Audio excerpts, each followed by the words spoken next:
Good afternoon, Chair, board members. Hi, Chief. Hi, everyone. Hello, everyone. Hi, Chair. Chief.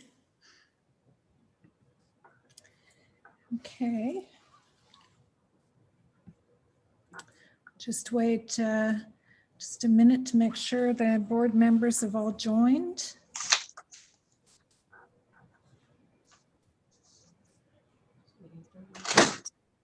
Just waiting for Robert and Carol Ann.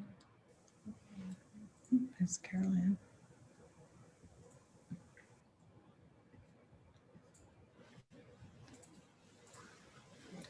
Okay, well, it being 4 o'clock and a quorum in the room, I would like to call the meeting for July 26, 2021 to order. I'd like to recognize that Ottawa is located on unceded territory of the Algonquin and Anishinaabe Host Nation. The peoples of the Algonquin and Anishinaabe Nation have lived on this territory for millennia. Their culture and presence have nurtured and continue to nurture this land. The Ottawa Police Services Board honors the peoples and land of the Algonquin and Anishinaabe Nation. Today, Ottawa is home to 40,000 First Nations, Inuit, and Métis people. Ottawa's Indigenous community is diverse, representing many nations, languages, and customs. The Ottawa Police Services Board honors all First Nations, Inuit, and Métis peoples and their valuable past and present contribution to this land. We are currently broadcasting on Zoom and live streaming on YouTube. Given this meeting is being held electronically, I want to caution that there is always a possibility of technical difficulties. Should we receive any disruptions, I would ask that everyone remain patient as we work to fix the issue and resume the meeting just as soon as possible. In terms of meeting decorum, as each item is presented, I will ask the board members if the item is received or carried. If you're joining without video, please say your name before speaking. If you're joining the meeting from a location with background noise, please keep yourself muted until it's your turn to speak. I'll now proceed with the confirmation of the agenda. The first item, that the Ottawa Police Services Board confirmed the agenda of the 26th of July 2021 meeting. Is this item carried? Carried. Carried. Thank you.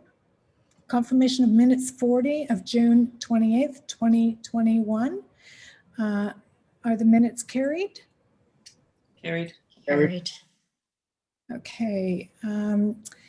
In terms of reports from committee chairs and minutes, last week the board's Finance and Audit Committee met to discuss the consultation plan for the 2022 budget. The minutes did not be prepared in time for the release of the agenda, so they will be included as part of the September agenda. I will, however, ask the committee chair, Sandy Smallwood, to provide a brief update on the discussions that took place. So Member Smallwood, over to you. Thank you, Chair. We met July 20th to discuss the community consultation that will be undertaken in support of the draft 2022 budget. We heard from 5 delegates at that meeting, some of whom are also registered to speak today. We received feedback in terms of the draft consultation plan, in terms of ensuring accessibility, transparency, and how results can be shared back with the community. The consultation plan is before the board for approval this evening. I would like to address some comments made at the meeting regarding accessibility, specifically the availability of documents in advance of our committee meetings. For the benefit of the public, I think it's important to note that the purpose of the board's standing committees is to provide an avenue for preliminary discussions on various topics that will eventually come before the board. The committees are meant to function as a sort of introductory point or testing ground for the presentation and reports. For this reason, presentations are not prepared and distributed in advance of the committee meeting, but rather are introduced at the meeting for discussion and feedback. The discussions that take place during those meetings help to inform the final report or presentation that comes to the board for decisions, which are released in advance of the meetings to the public. I would also like to highlight that the committees do not make decisions on behalf of the board unless they have delegated authority. I thought it important to make this clarification so that members of the public can better understand how our committees function and what they can expect going forward. Thank you very much, Chair. You're muted. Sorry, thank you. Received on the report? Received. Thank you. Are there any declarations of interest? Seeing none, we have some public delegations registered to speak with us today. If you registered to speak on a specific agenda item, we'll be holding your delegation until we reach that particular item. Some delegates may be addressing multiple items or items not listed on today's agenda. So we will now hear those presentations. A reminder that only those who registered and were approved to speak will be permitted to address the board. When I call your name, you'll be able to turn on your mic and your video. Each delegate has up to 5 minutes to address the board. The list of delegates on the agenda has been updated since last Wednesday when it was originally published. We'll now proceed with the first registered public delegate. I'd like to call Alexandra Golijanin.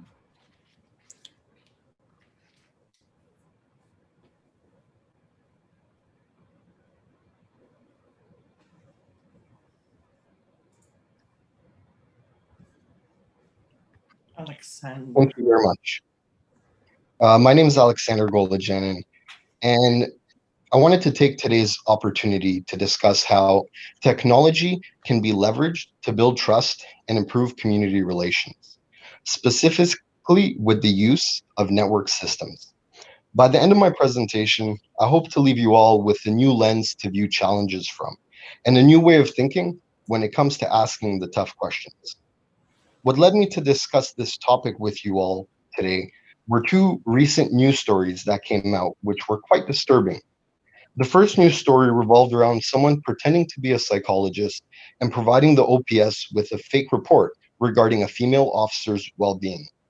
The second news story had to do with mysterious email patterns of a city staffer, which the Integrity Commissioner recently shared their findings on. Since network systems can be a complicated topic for those that are not as familiar with tech, I'll keep my presentation simple and speak in layman's terms so everyone can follow along. For starters, everything we have ever done through the internet has resulted in the creation of a digital footprint that will forever be connected to us. This includes things like web searches, videos watched, files uploaded or downloaded, and emails sent.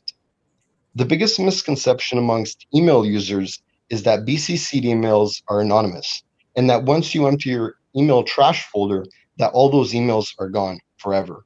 But this is wrong. While the people that emails are sent to and those within an email that are CC'd will be unaware that someone is BCC'd, individuals that are BCC'd are still easily traceable, and recipients do show up in network server logs. Think of a network server log as a childhood journal where you literally write about everything you do, and you can go back to the page whenever you like. Now, organizations typically have their own servers through which they conduct everyday business, everything from communicating through chat applications and over email to uploading and downloading of files. It is through these servers that all activity can be identified, and it is actually quite easy for an IT professional to do so, going through all activity with everything that has transpired.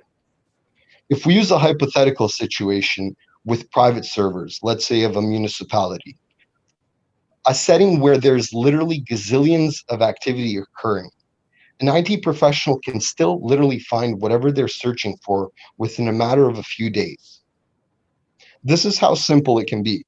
Instead of digging through all those files, they identify the specific account that has access to the server. Let's say that it was joeblow@email.com. They then isolate the activity coming from this account and identify the questionable activity. The IT professional would further isolate the activity to identify every BCC'd recipient of an email that was sent from Joe Blow's email and the nature of any files that may have been shared. There would be no need for any in-person interviews with Joe Blow. Their digital footprint would tell the full extent of their actions. Something like this only takes a matter of days, and it comes with 100% certainty, much faster than the time it takes to complete any sort of report or any dragged out investigation. It also works similarly for identifying the time frame and account from which a file was sent to any sort of server. To conclude my presentation, I want to emphasize the importance of leveraging skills of IT professionals when it comes to carrying out investigations. Integrity commissioners, lawyers, public servants, and other non-IT personnel are not capable of determining the full extent of certain situations in which there is the potential for the abuse of trust. It is crucial to have an experienced group of IT professionals to lead more serious investigations so that nothing is missed. Whenever news stories regarding the violation of public trust by individuals that are in position of consequence come out, if they're not addressed quickly, they further erode community relations. The type of questions I hope my presentation today leads you towards asking starts with finding out to what extent IT professionals were involved in an investigation and what the nature of their findings were. The difference between asking the right questions and taking reports at face value can be the difference between individuals being held accountable and getting away scot-free. Thank you very much. Thank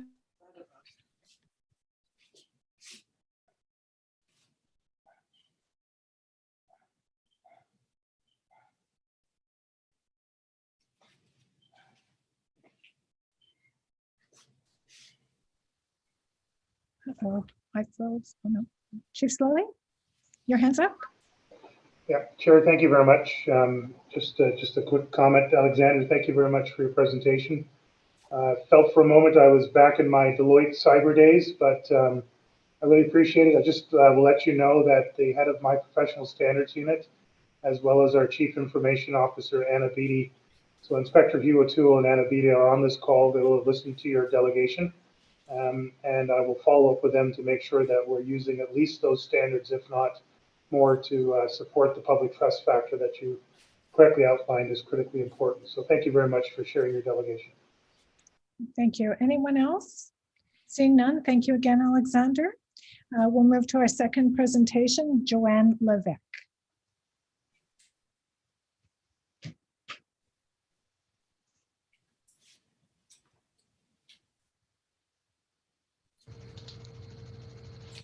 Speaking of technical difficulties, thank you for that.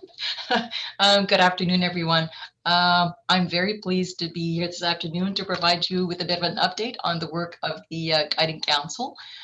We've had 3 meetings to date. Right now, the council is made up of 9 individuals who represent a number of different networks from across the city: the Black Mental Health Coalition, the Champlain Mental Health and Addictions Network, the Community Development Framework, Kids Come First, Les Enfants Avant Tout, the Ottawa Local Immigration Partnership, and also Deputy Chief Bell and 2 members of his team.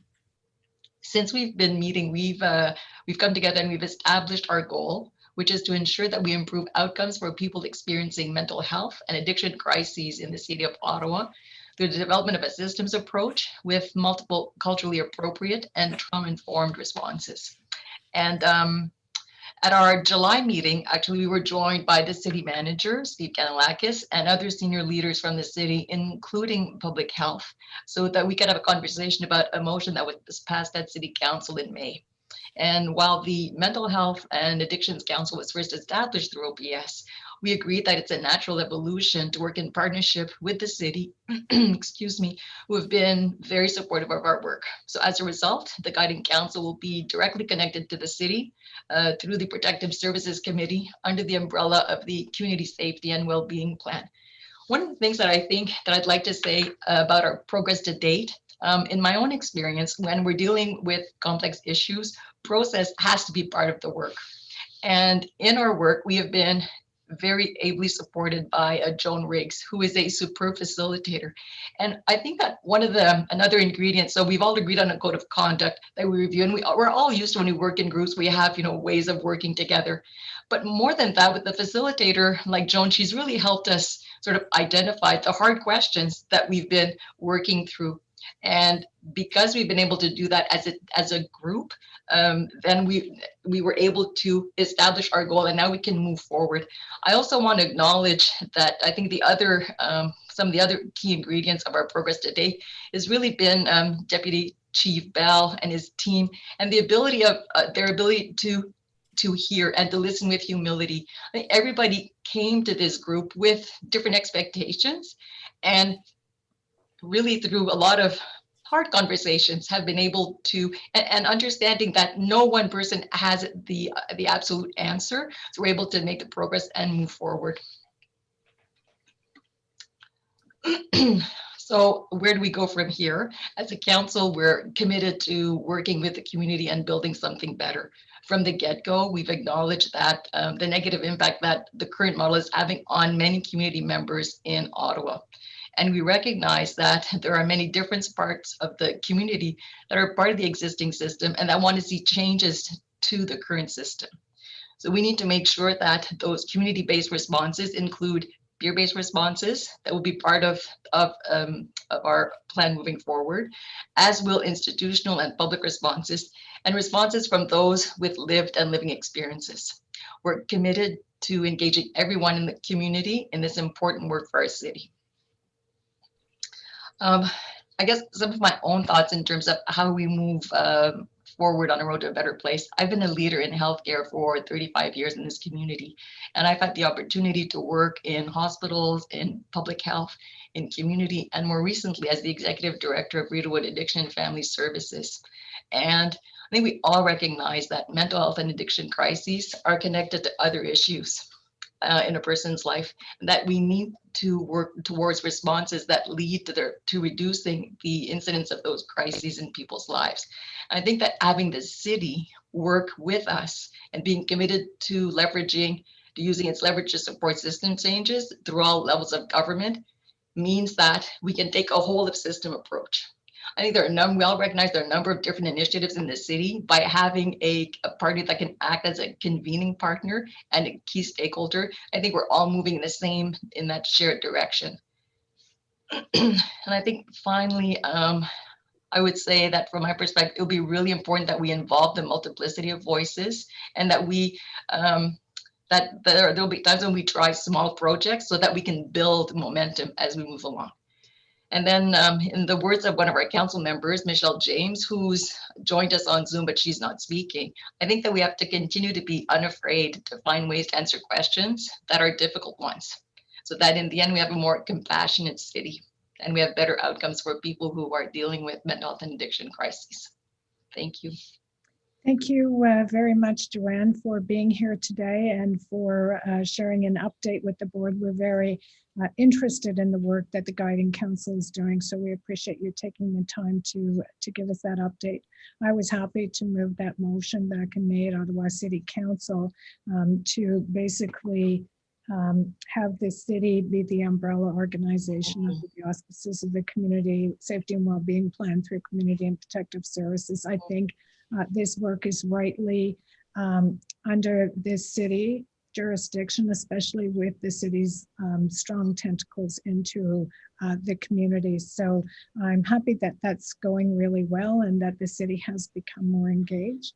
And we look forward to hearing future updates from you. Now I see 4 hands up and I have no idea who was first. Does anybody know who is first? Okay, then I'm just. Chair was Sandy, then Bev, then the chief, then myself. Okay, thank you. So Member Smallwood, you're first. Oh, Member Sweda, you're going to be in charge now as a gatekeeper.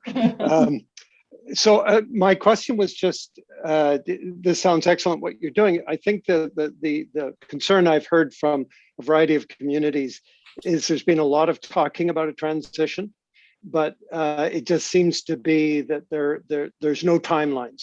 So what I'm wondering is, do you have at what point is this going to be switching from a police response to a community response to some of these issues? Do you have any idea of timelines for that? Thank you.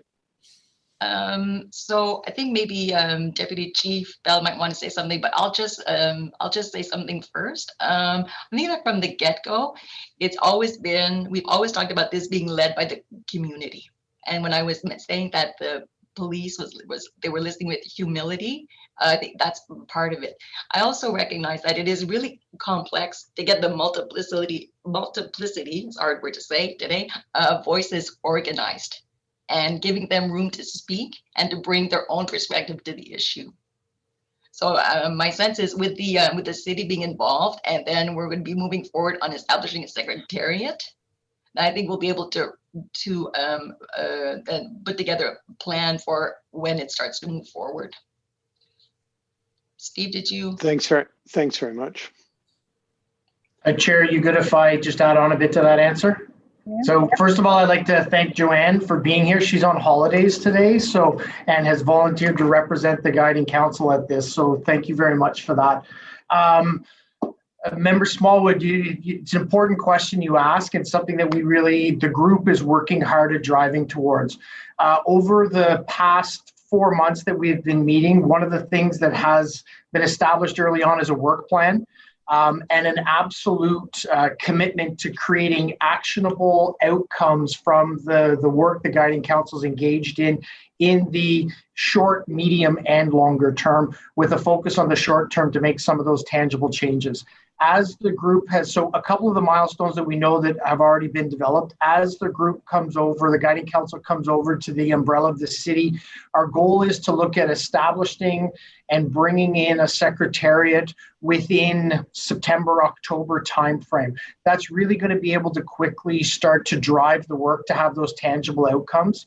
One of the key things the secretary will be responsible for is, under the guidance of the guiding council, they'll be able to develop really rigorous consultation plans to get into the community, listen to people with lived experiences and their families about what are the key specific areas that they want to see changed, particularly around crisis response.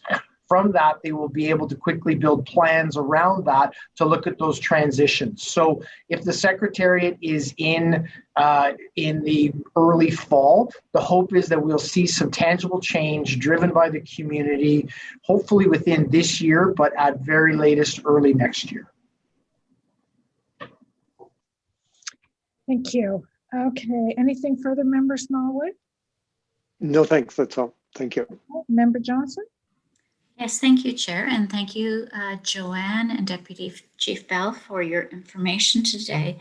Joanne, you mentioned, and I think this is very important work, and really happy to hear this update in the setting of the processes, which you mentioned was important. You also said you as a group wanted to identify the hard questions. Are you able to share a little bit more about that broadly today? Excuse me. So thank you for that question. Appreciating that. So I bring the perspective of the Mental Health and Addiction Network. Somebody else. So every group came with their own perspective and their own realities. I think that recognizing that we've talked about some of the challenges that the racialized communities have faced, and even in framing some of those questions, I think that it takes practice for a group to talk through each and every one of those kinds of, so what do we do about those challenges? That's what I meant when I talk about being unafraid to answer questions that are actually quite complex, because frankly, if it was easy, it would have been solved by now. Right, absolutely. So creating that space to allow the different voices to express themselves. That sounds okay. Thank you. That's quite helpful. That's all for me. Thank you. Thank you, Member Johnson. Chief Slowly. Chair, I'll defer to Member Sueda and speak at the end. Thank you. All right, Member Sueda. Thank you, Chair. And thank you, Joanne, for your work. And the mental health initiatives are something dear to my heart. So thank you to you and your team. You mentioned something about taking on small projects and moving them forward. Is there any small projects that you can share with us right now that you've been looking at? So nothing in particular. I was speaking more from my own experience as somebody who's been involved in community work and in healthcare for 35 years, and appreciating that sometimes you need to start the pilot project.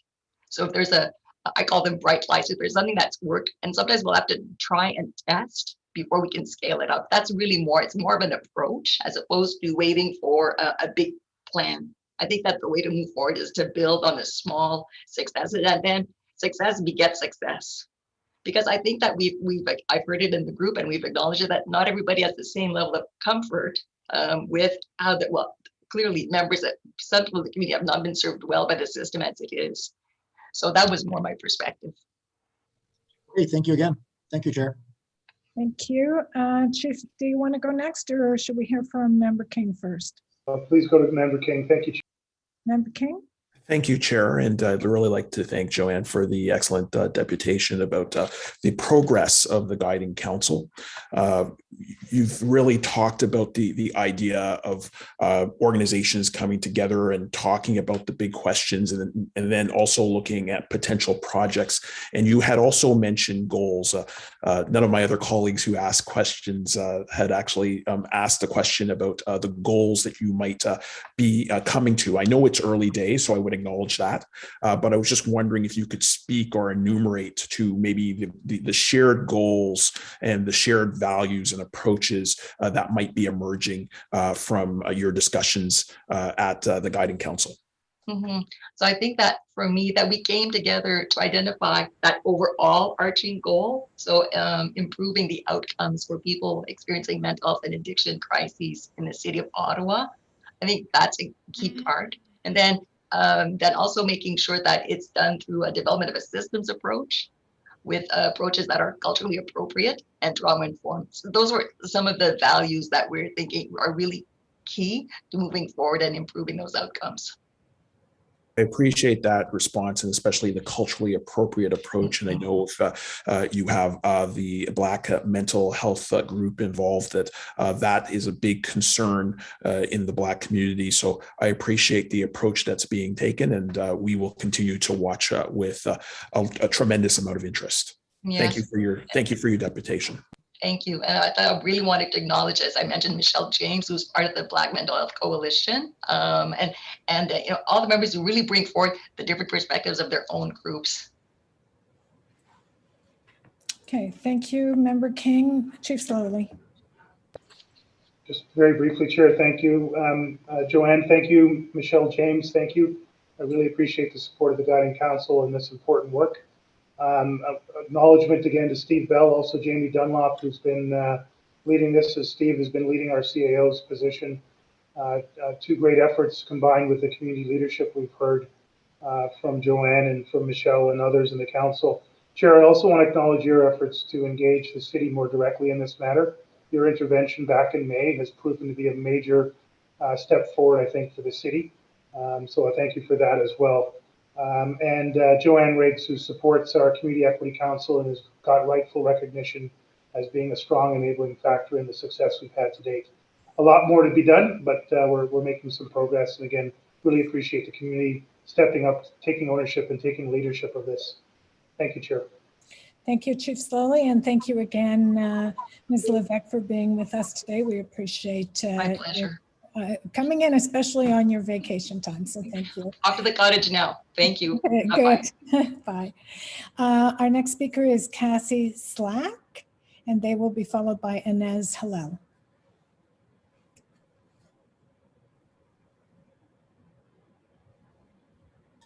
Hello, can you hear me? We can. Go ahead. You have 5 minutes. Okay. Hi, I'm Cassie, and I am here again to ask this board to take real actions towards removing police from our communities and repairing the trust that has been broken with us. Firstly, I want to thank Diane, Carol Ann, and Ralston for voting against the proposed tax levy increase at City Council last week. I hope to see members of this board continue to take actions that the community asks of them going forward. Next, I'd like to speak to items 4 and 5 on the agenda, which is the reappointment of special constables to Carleton University. The last time the special constables program came up, multiple current and former Carleton University students came to you to ask you not to reappoint these constables and to cancel the special constable program at Carleton University. These students shared their stories of mistreatment and trauma at the hands of this program, and the response from this board was to invite special constable representatives and constables to make a presentation on the program, and then you pass the appointments. This board now has an opportunity again to listen to those students and vote against reappointing special constables, and I hope you take the opportunity to do that. Next, I'd like to speak to item 6, the budget. There will be many community members speaking to this today, so I will keep my comments short on this. First, I want to make it really clear. The community is very aware that less funding for the police means less police officers. This is what we're asking for. Second, I'd like to point out that the city of Ottawa laid off around 4,280 employees during the COVID-19 pandemic. 140 police layoffs would be very low comparatively. Next, in the report, it states, in order to reduce the OPS budget by $1 million, it would primarily require the actual amount from pure financial savings or the separation of 10 police officers from the OPS to find the equivalent savings. I want to point out that this year, the board was presented with an opportunity to potentially save $700,000, but instead voted to buy new guns and spend that $700,000. These savings can be found elsewhere. There are many opportunities for this board to reduce the harms that police cause in our communities, and freezing the budget is the first step of many. Next, I want to speak to item 13, the inquiry on school resource officers. The report states that each SRO underwent specific training, including threat assessment, or the VTRA. I want to point this board to the full report that the Ottawa Carleton District School Board released on the SRO program, where it showed extensive issues with VTRA around how information was being shared between school administrators and the SRO officers, and the lack of clear consent and boundaries around the sharing of that information. I'll read a quote from that report where a school employee states, "The extent of information shared in the VTRA, for example, the number of contacts with police over the past months, is absolutely shocking. They shouldn't share this information. They often come in to chat with the vice principal or principal, and they often find out information about students. And it's shocking to me what they will share. There are blurred lines because of the relationship between the administrators and the SRO, and this leads to too much information sharing." This OPS report also states the work SROs do goes beyond traditional policing. It would include outreach within classrooms with presentations on cyberbullying for older children, the dangers of texting and cyber/exploitation. I want every single member of this board to go back and listen to the delegation that May presented to this board earlier this year, as somebody who experienced these presentations by police officers in their school. Their experience as a recipient of these police presentations is critical for you to understand the ways in which the police reinforce misogyny and patriarchal systems to children. This report also states that SROs would often provide help to families in crisis before they became criminal issues. I want to make something really clear. Police officers are not youth workers, and our youth have been really loud and clear that they are not safe when police officers have access to them. I want to direct the members of this board to please read the work done by the Asilu Collective, as well as the report by the Ottawa Carleton District School Board on the SRO program and its impacts on students. The police should not have access to our children, period. The expansion of youth programming through both the OPS youth strategy and the NRTs needs to stop, which is another great reason why this board should push for a 0% budget increase for the OPS next year. That's all I have time for today. I hope to see a budget freeze in the fall. Thank you very much, Cassie, for your presentation. Are there any questions or comments for the delegation? Seeing none, we'll move to Inez Hillel, and Inez will be followed by Laura Shantz.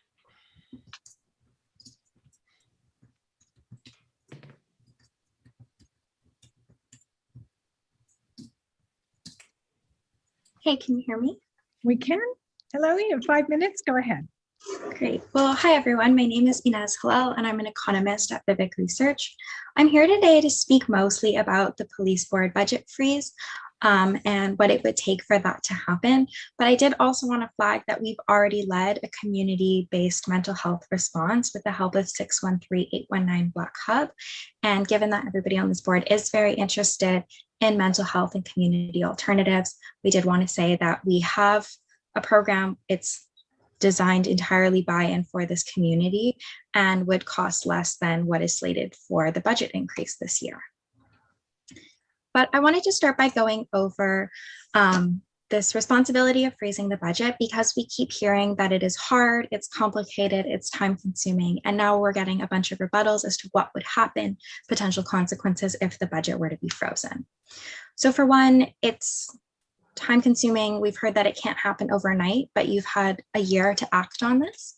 And the role of the police board is to provide civilian governance to the police force, and it exists to represent community interests. So one of the responsibilities is approving the police service board, and it's also preparing a business plan for the police service over the next 3 years. So all of the calls made in these meetings fall perfectly within the board's mandate and are therefore not too challenging, too complicated, or too time consuming. So we know that in order to set the police budget, the police board is going to set a strategic direction, and then due to capacity and time constraints, the police themselves, so chief and his staff, are going to draft a budget. Then the police board has the ability to strike line items from that proposed budget, which will then be voted on by city council. So there are two ways that this can be done. First, the police board can set strategic directions to include certain responsibilities that should not fall under the responsibility of the police, such as mental health crisis response, among other interactions. Or they can strike all line items that bring the budget amount to above 2020 levels. So that can be done in many ways. That cutting overtime, dry cleaning, and then the budget for meals, luncheons, receptions, and food and beverages would see a reduction in $14.5 million. $6.7 million was spent last year on materials and supplies, which includes both ammunition, explosives, and lethal weapons. And we also know that there are massive capital investments made every year in technology used to criminalize and surveil the residents. So there are multiple opportunities to save within the budget, but we have been hearing three primary responses in terms of what would happen if the budget were frozen. First, we're hearing that there would be longer response times, and this is from a statement posted by the Police Association of Ontario. There shouldn't be longer response times. We are asking for the police to respond to fewer calls. If they were able to detask based off the way that the board set strategic directions, that would no longer be an issue. There was also mentioned that there would be no expansion to the NRT. Community has asked time and time again not to expand the NRT, so this is not so much of a consequence as for the way I perceive it, the board actually following direction from the community. So that would be a net positive. And finally, we've heard that there would be firing of 140 officers, but that was phrased as they would be mostly new hires, so racialized officers and women. When we call for a reduction in policing, we call for a reduction in police officers. That is once again just a natural consequence of freezing the budget, and one that is also completely positive. However, we've heard that based off the Police Services Act, you cannot suspend officers without pay, and based off collective bargaining agreements, you must adjust compensation rates. So from my understanding, originally, we could not fire police officers. Now we're being told we can only fire marginalized police officers. To me, that's a very interesting perspective spin on who would see their job lost through these initiatives. But I repeat, when we call for reduction in policing, we want a reduction in police officers, and 140 officers is a great place to start. And then finally, one thing we've noticed is that everybody on both the board and the force acts like they have their hands tied. And I understand that the Police Services Act is extremely powerful and is difficult and might even constrain your ability to represent community. But if it is truly a problem that you're fighting against, I would like to see people on this board speaking out publicly against the Police Services Act. We've seen members of this board vote against raising taxes to increase the police budget. So I wanted to thank everybody that did that. That feels exactly like we're finally being heard. But I do want to stress that this board has the ability to present council with a budget that does not exceed 2020 levels. So instead of relying on city council to vote against the increase, if you are all in support that the budget should be frozen, the budget that gets presented to council in the fall should be a 0% increase. So you have the ability to freeze the budget. You don't have to rely on it. Just wrap up, please. Okay, I'm done. Thank you for listening. Okay, thank you.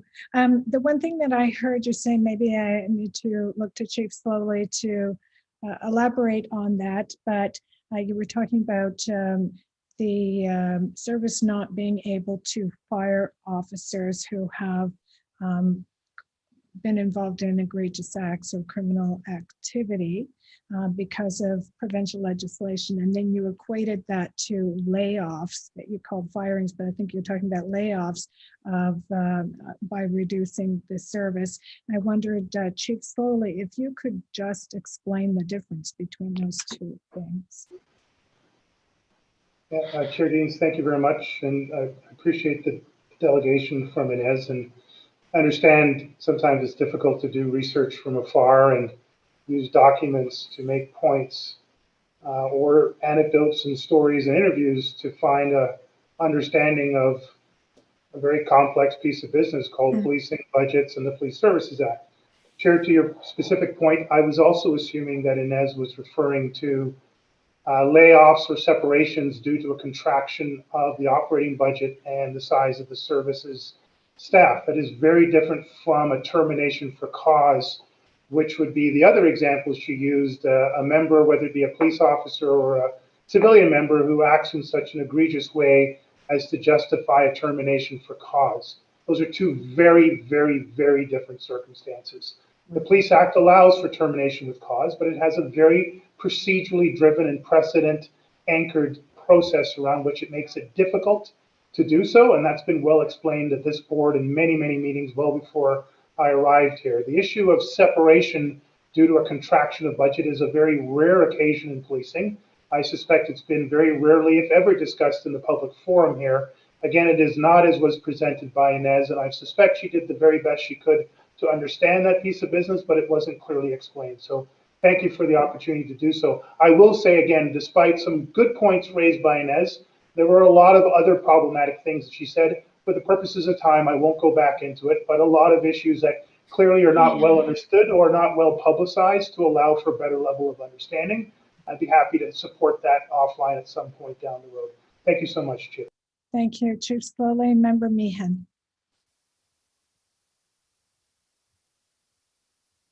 You're on mute, Caroline. Let me unmute. Okay, thank you. Thank you, Chair, and thank you, Inez, for coming out to the board meeting today. You've spoken to us several times very thoughtfully. One thing, Inez, I just want to ask you. You say that across the board, everybody wants a reduction in the number of police officers. We just did a survey of every councillor in the city. And the number one concern and the issue that everybody had was that they want more police officers. Ottawa continues to grow. I represent a suburban ward, and we consistently hear that we need our neighborhood resource teams. We'd like to see more police officers. Traffic, speeding, all kinds of things.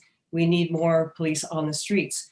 So while I understand that there is a cell of people who believe that defunding the police is an answer and reducing the number of police on our streets is something that they want, do you recognize that there are areas in this city where they're calling for more police officers? So even a reduction of the smallest reduction that we're looking at right now would cause problems in our growing city. How do you reconcile that, I guess, with your calls to lower the number of police that we currently employ? I think that there are a lot of communities that require more care, and they're not going to see that with an increase or even a maintaining in the number of police officers. So yes, there are issues in a lot of communities that need to be addressed. And I mean, you mentioned traffic in particular, but they don't need to be addressed by somebody who is armed with a lethal weapon and protected by the Police Services Act. So when we call for a reduction in policing, we're not calling for a reduction in community services in safety and security. And right now we're at a crossroads where we've so closely conflated both safety, security, and crime prevention, but those are not the same. A reduction in harm is not the same as a reduction in crime. It's a crime to steal a chocolate bar from Walmart. That doesn't put anybody's life at risk. It's legal to evict somebody, but we know that homelessness is a threat to somebody's safety. So when we talk about making communities safer, we mean making sure that fewer people are in harm's way. And we can do that by investing in community services.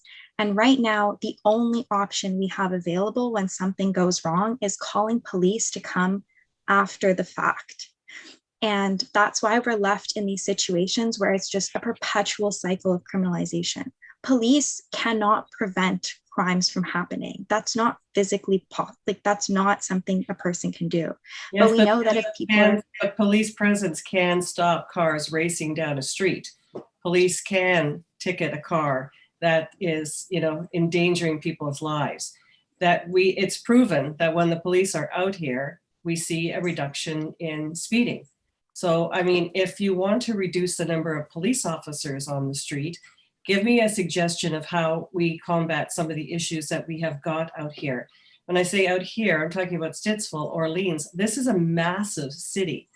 And when everybody else is calling for police officers, people are saying, who's calling for fewer police officers? Because our communities are not.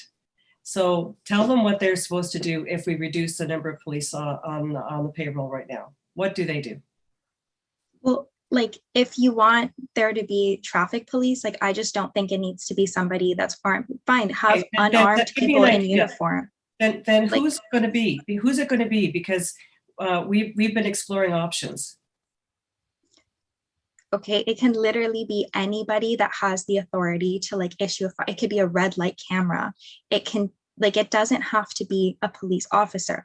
Also, there's tons of people that work for the police service. If you really need traffic enforcement and we don't have a community alternative that exists, that's fine. There's a traffic enforcement team. It's made up of what, like 38 officers? Keep the 38 and remove all the school resource officers, remove the mental health crisis team, remove drug enforcement teams.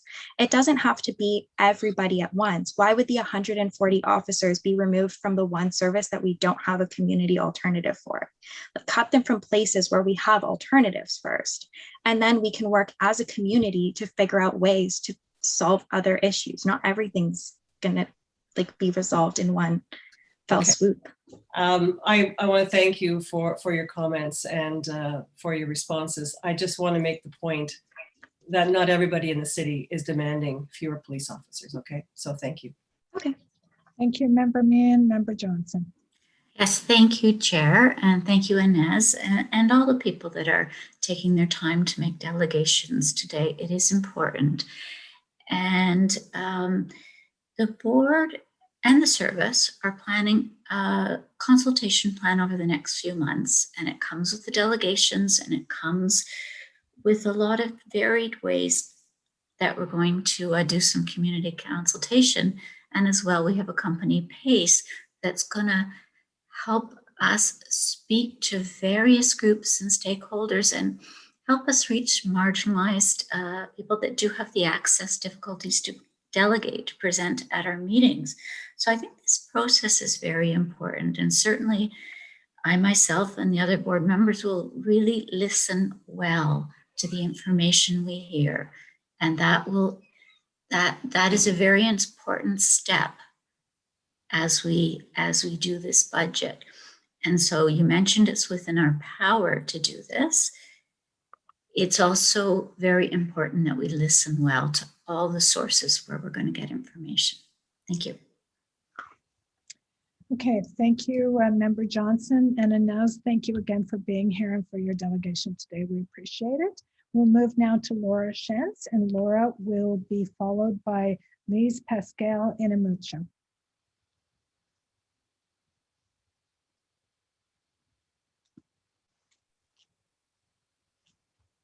Hello, can you hear me? We can. Go ahead, Laura. Excellent. 2 days ago, we observed the 5th anniversary of the killing of Abdirahman Abdi, which occurred on July 24th, 2016. I'm taking 60 seconds of my delegation to observe a minute of silence for this tragic loss of life before continuing with my remarks. Please note, I am not done. I hope others will join me in a moment of silent reflection.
Thank you. When I look at activism in this city across the last 5 years, I'm filled with respect and gratitude for the work done within our communities. Justice for Abdi, as well as many other groups like the Ottawa Black Diaspora Coalition, 613-819 Black Hub, Criminalization and Punishment Education Project, As You Live Collective, and so many others have shone an unflinching light on policing and the effects on our communities. To our credit, their voices have gained prominence and more people are listening, understanding, and recognizing the importance of standing with them as they ask for police defunding and to highlight the systemic harms and injustices that they are seeing every day in their communities. That we have made Black, Indigenous, and people of color do so much of the heavy lifting speaks poorly of us. Listening is a start, but your responsibility goes further. Many delegations are speaking today about budget scenarios, and I'm here to ask you to listen with open ears and open minds. They bring the wisdom of lived experience and the courage of community. We well understand that you have contractual obligations and collective agreements that challenge the ability to make rapid changes. So did the City of Ottawa when in 2016 it permanently released 177 employees.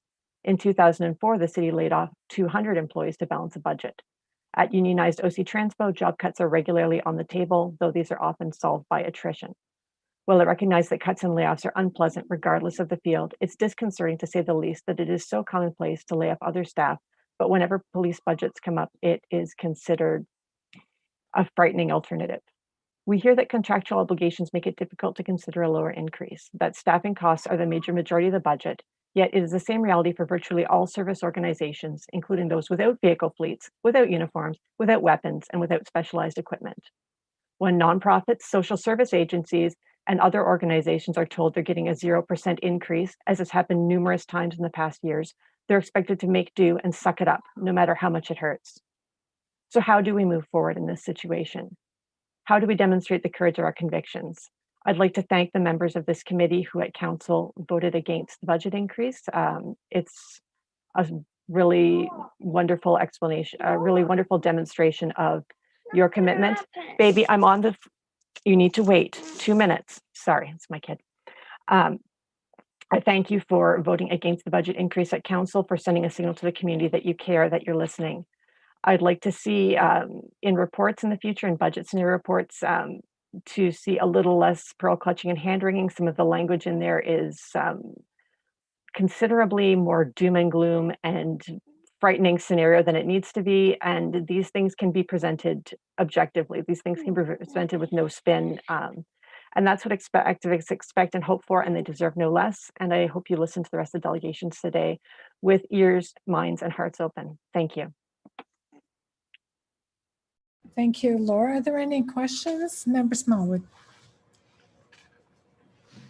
Thanks very much. And I just wanted to assure Laura Shantz that one of the things that we have a working group, and one of the things that we did was we asked to be able to do some research with independent outside bodies, which is why we chose the firm that we did.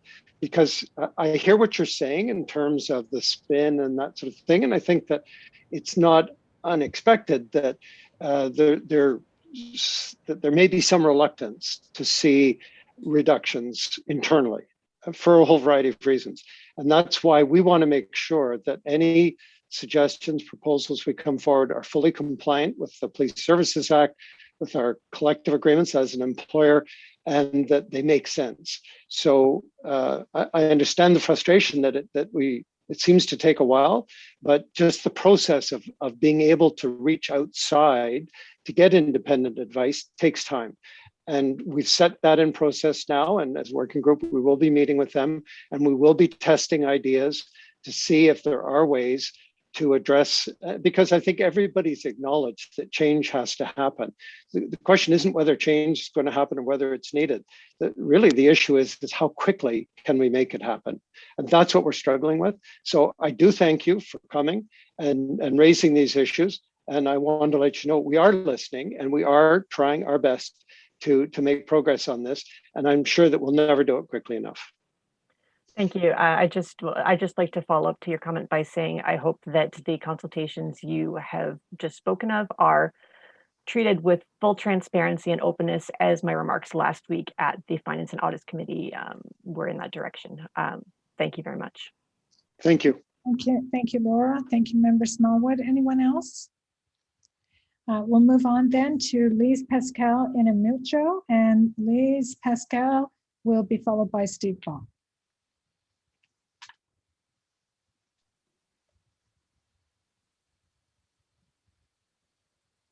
Okay.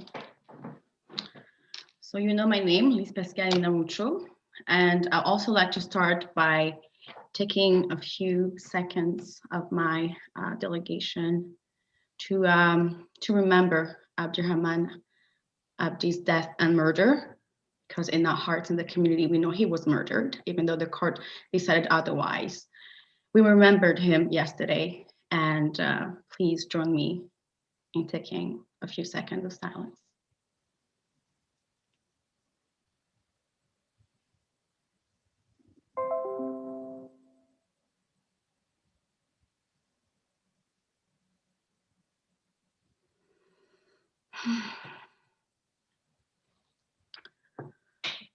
Thank you very much. I want to thank Inez Hillel for her work and her presentation today.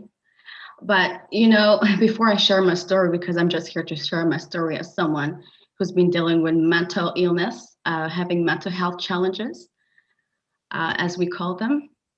Mihan, what you're saying is that the white majority residents' call for an increase on the police are more important than our voices, Black, Indigenous, people of color, the minority, just because we're the minority, that our lives do not matter, that we do not deserve to be heard, or just because we don't live in the suburbs. I don't know. That's very condescending, in my opinion. I felt a little bit. I felt diminished. I felt insulted. I felt the pressure of systemic racism. I'm sharing my personal story today with you all, so you can understand the urgency of having a mental health alternative strategy that do not include the police, that is not led with the police, that has nothing to do with the police. Why? I went through the system. I know what I'm talking about.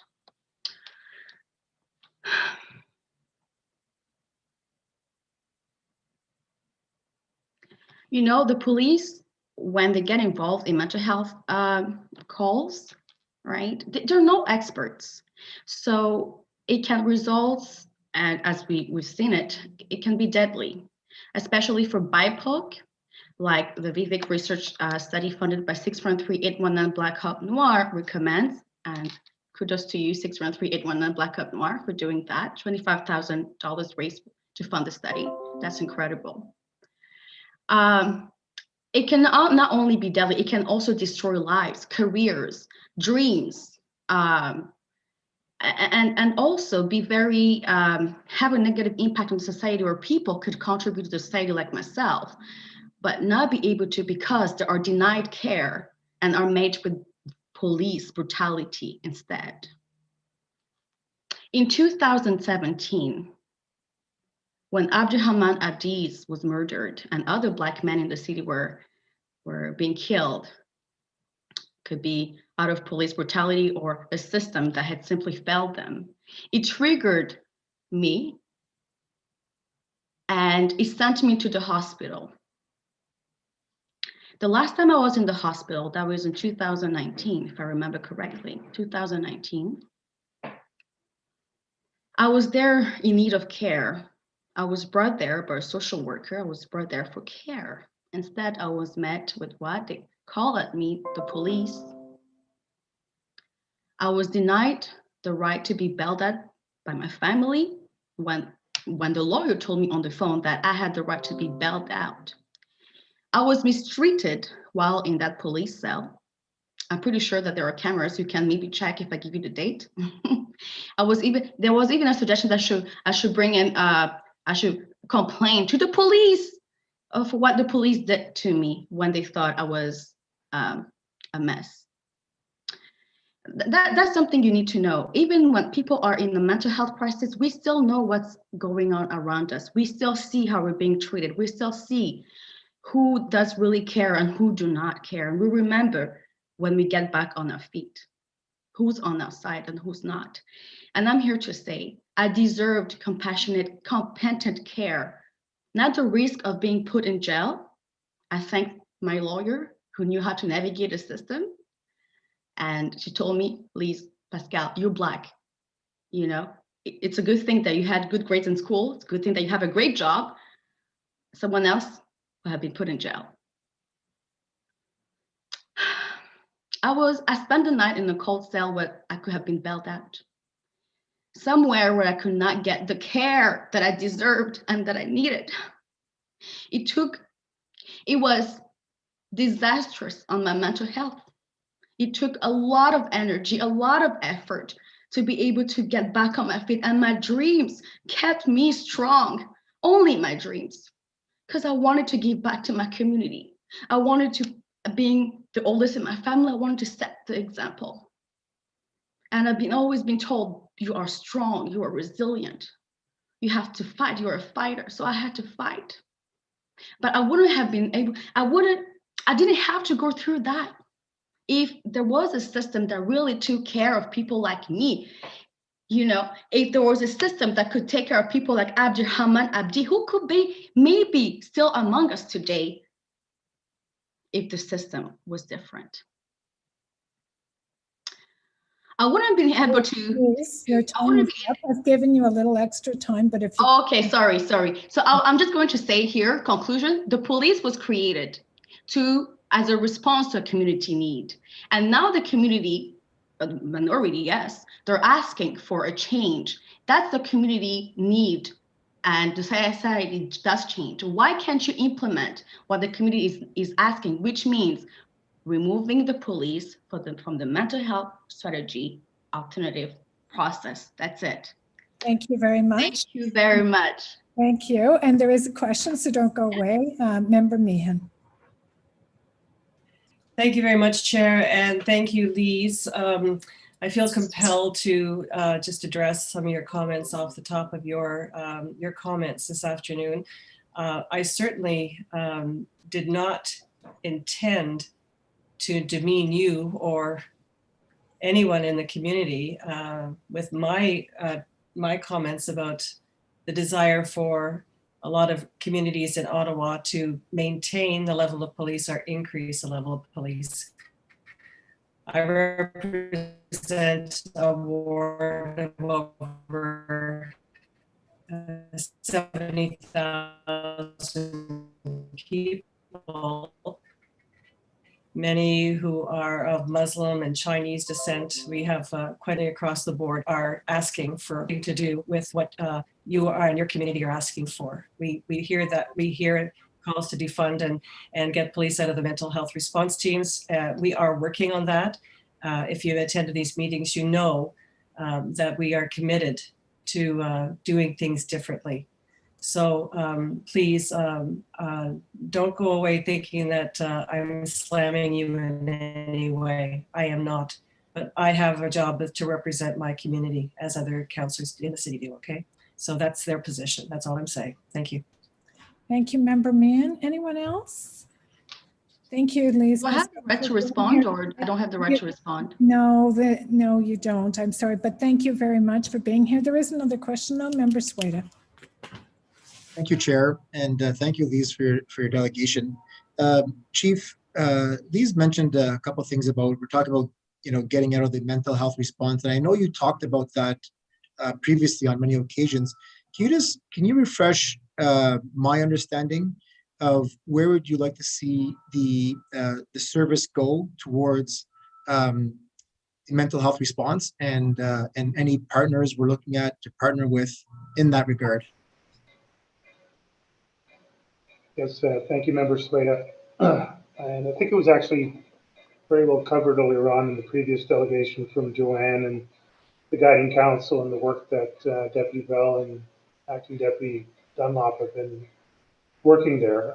But I reflect on Liz's delegation and other delegations where, and I think Sandy said it best, whatever we do won't be done fast enough. We genuinely get the fierce urgency of now. We want this done. We want it done to our satisfaction, and we want it done yesterday. ... But it can't get done that quickly to that level of satisfaction. There are a number of organizations, and we've heard about the Cahoots model. The Cahoots model took years to put in place. It took decades to reach its current level.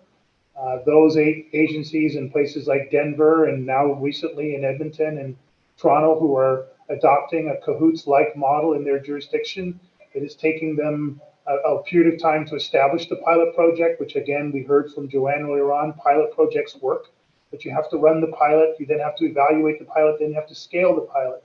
These things are not done on the turn of a dime and just because somebody says we want you to stop doing it.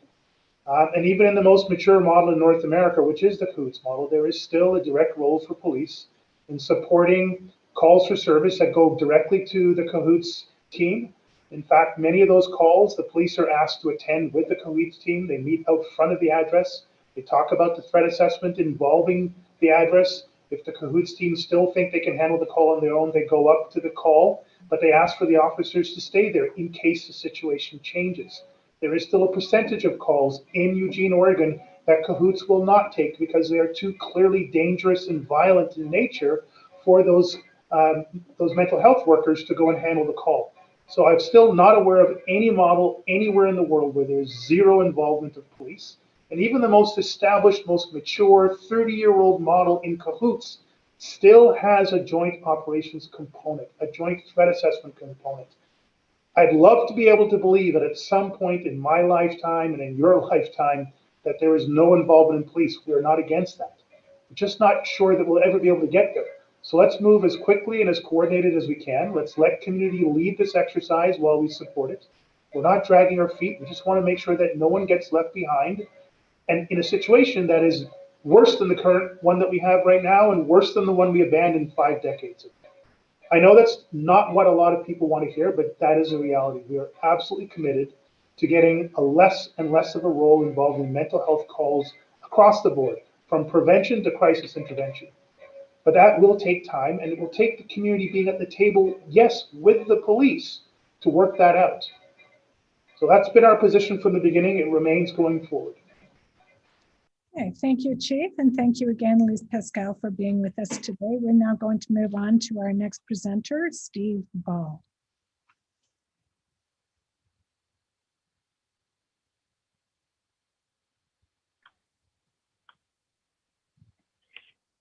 Thank you very much. I think my comments may support what the Chief just spoke about.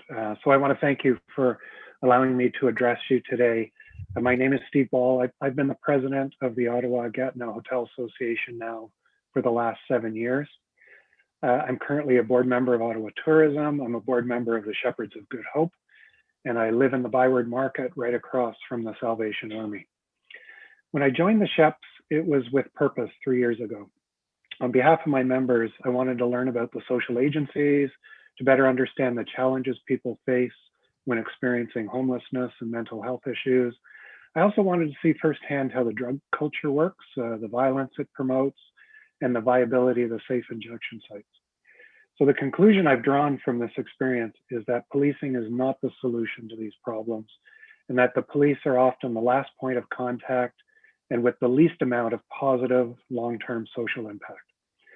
Social problems tend to be the result of failures in the system to deal with upfront with the critical issues that lead to a declining state.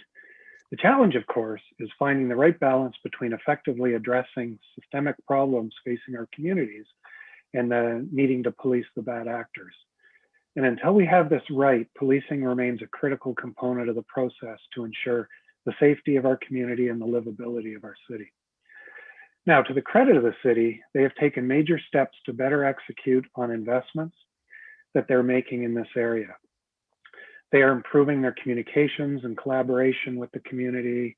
They've created an unsheltered task force and various other coalitions to address homelessness. They are partnering with many agencies, including the Sheps, to provide better outreach services through an interdisciplinary team comprised of peers, social workers, addiction counselors, medical practitioners, that includes doctors, nurses, and psychiatrists. All of these efforts have had a positive impact on the social conditions we face, but it's going to take time before the benefits of these programs for the vulnerable people on our street actually makes an impact. Till then, residents are going to remain frustrated and people are going to be scared to go out at night. And it's not just the residents we need to be concerned about. 2019, Ottawa welcomed over 11 million visitors to the capital. They spent over $2.2 billion in that year in our hotels, our restaurants, our shops, and our attractions. It's our third largest economic generator behind government and high tech, and it creates thousands of jobs and it feeds city revenues. And you may not know that social media drives the consumer sentiment that people rely on around the storytelling when making their travel plans. We receive thousands of TripAdvisor comments each year about Ottawa, and more of them are becoming negative. I'd like to share a small sample with a few of them that we've recently received. The first one is, if half-baked, drug-crazed people is on your must-see list, this is the perfect place that you can expect to see them at any time, day or night. The second one is, this must be what it looks like when a city gives up on something. The third is, does Ottawa police even bother to patrol the area? Fourth, I did not once see a police officer. What's happening in the nation's capital? Fifth one, the Byward Market has a lot of potential, but unfortunately it's full of crackheads, panhandlers, and drug dealers. It is an unsafe place to roam, especially if you have a family with kids. And the last one is, relating to the market, the place is a disgrace to the national capital, should be razed and rebuilt.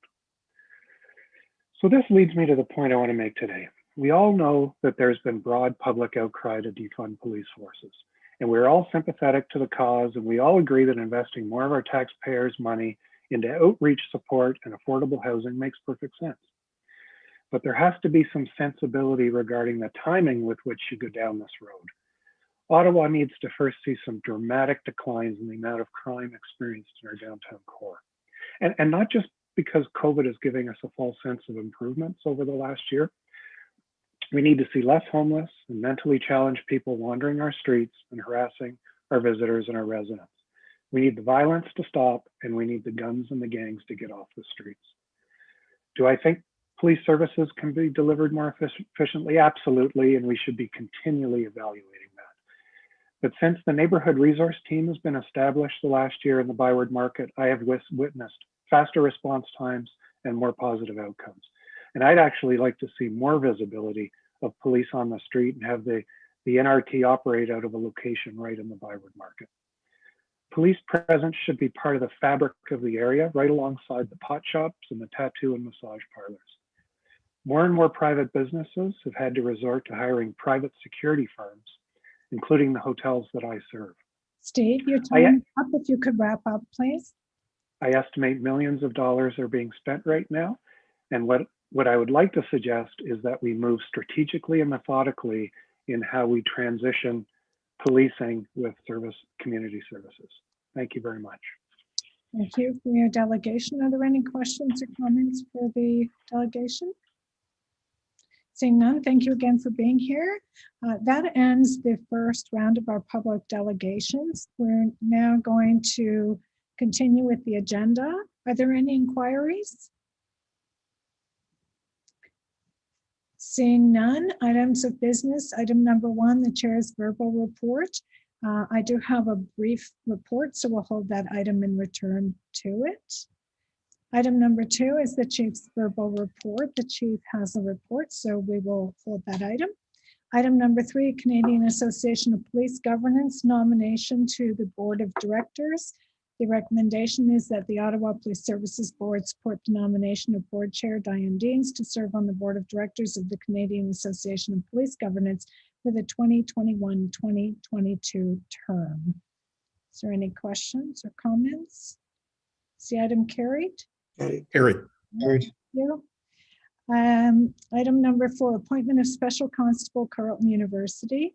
That the Ottawa Police Services Board approve the appointment of Carleton University employee Audrey Ann Boutour as Special Constable pursuant to Section 53 of the Police Services Act in accordance with the terms and conditions set forth in the attached approval of appointment form. Is there any questions, comments? Carried? Carried. Thank you. Item number 5, reappointment of special constables, Carleton University, that the Ottawa Police Services Board approved the reappointment of Carleton University employees Kelly Allison and Mark La Rochelle as special constable pursuant to Section 53 of the Police Services Act in accordance with the terms and conditions set forth in the attached approval of appointment form. Is the item carried? Carried. Carried. Thank you. Item number 6, Ottawa Police Services 2022 Budget Scenario Report. There's presentation and there are a number of public delegations, so that item will be held and we will return to it. Item number 7, 2020 Ottawa Police Services Annual Report. Are there any questions or comments? Received? Received. Thank you. Item number 8, Financial Status Report, second quarter 2021. Is this report received? Received. Received. Item number 9, Complaints Report, Part 5 of the Police Services Act, second quarter 2021. So I have a question. We'll hold item 9 and return to it. Item number 10, Report on the SIU investigation. Any questions or comments on item 10? Is the item received? Received. Received. Item 11, Response to Inquiry 1-17-01 on duty officer attire. Are there any questions? I had a question on that. Okay, so that item will be held. Item number 12, Response to Inquiry 1-21-07 stunt driving on Woodruff Avenue. Are there any questions, comments? Received? Received. Received. Thank you. Item 13, Response to Inquiry 1-21-14 school resource officers. Are there any questions, comments? Received? Received. Received. Thank you. Item 14, Response to Inquiry 1-21-16 OPS social media account policy and blocking. Any questions, comments? Received? Received. Response to item 15, Response to Inquiry 1-21-18 provision of translation services in scenarios requiring use of force and de-escalation. Any comments, questions? Received? Received. Received. Thank you. Item 16, Response to Inquiry 1-21-21 Professional Standards Unit. Any comments or questions? Received? Received. Item 17, Legal Services Status Report 2021 second quarter. Received? Chair, I may have a question on this. Okay, we'll hold that item and return to it. Item 18, Board Monitoring Requirement Status Report second quarter 2021. Any questions or comments? Received? Received. Received. Item 19, Outstanding Board Inquiries and Motions July 2021. Is that item received? Received. Received. Item 20, Letters of Commendation. Is that item received? Received. Received. Okay. We'll return now to item number 1, which is the chair's verbal report. I have a very short verbal report for today's meeting. I wanted to start by reporting on the CAO recruitment. As you know, we have been actively undertaking the recruitment of a new CAO. I'm pleased to advise that we have completed the interviews for the position and are in the final stages of appointing a candidate. It is our intention to make an announcement regarding the successful candidate in the near future. I also am happy to announce that the Ottawa Police Services Board has renewed Deputy Chief Steve Bell's contract for an additional 5 years, expiring in December of 2026. The board is very pleased with the leadership role DC Bell continues to play at the Ottawa Police Service. He brings a wealth of experience and knowledge to the position and continues to lead important work at the police service, including championing work on equity, diversity and inclusion, the mental health strategy, and the neighborhood resource teams. He also continues to manage the service's response to the pandemic, as well as the contributions to the city's community safety and well-being plans. So Steve, thank you for all your great work and welcome back for another 5 years. Thank you, Chair Deans. I appreciate it. And finally, please join me in congratulating 3 of our members who have received the Governor General's Order of Merit. Congratulations to Ceremonial Sergeant Major Steve Boucher, Staff Sergeant Roy, and Inspector Debbie Miller. This prestigious award recognizes exceptional individuals across Canada who exemplify excellence in policing. These awards are reason for us all to be proud as a service with exceptional members going above and beyond in their duty of care, not only here in Ottawa, but around the world. Their accomplishments are a reflection of our collective values and integrity and represent the best of the Ottawa Police Service. So that's the end of my presentation. Are there any questions or comments? Seeing none received on my report? Received.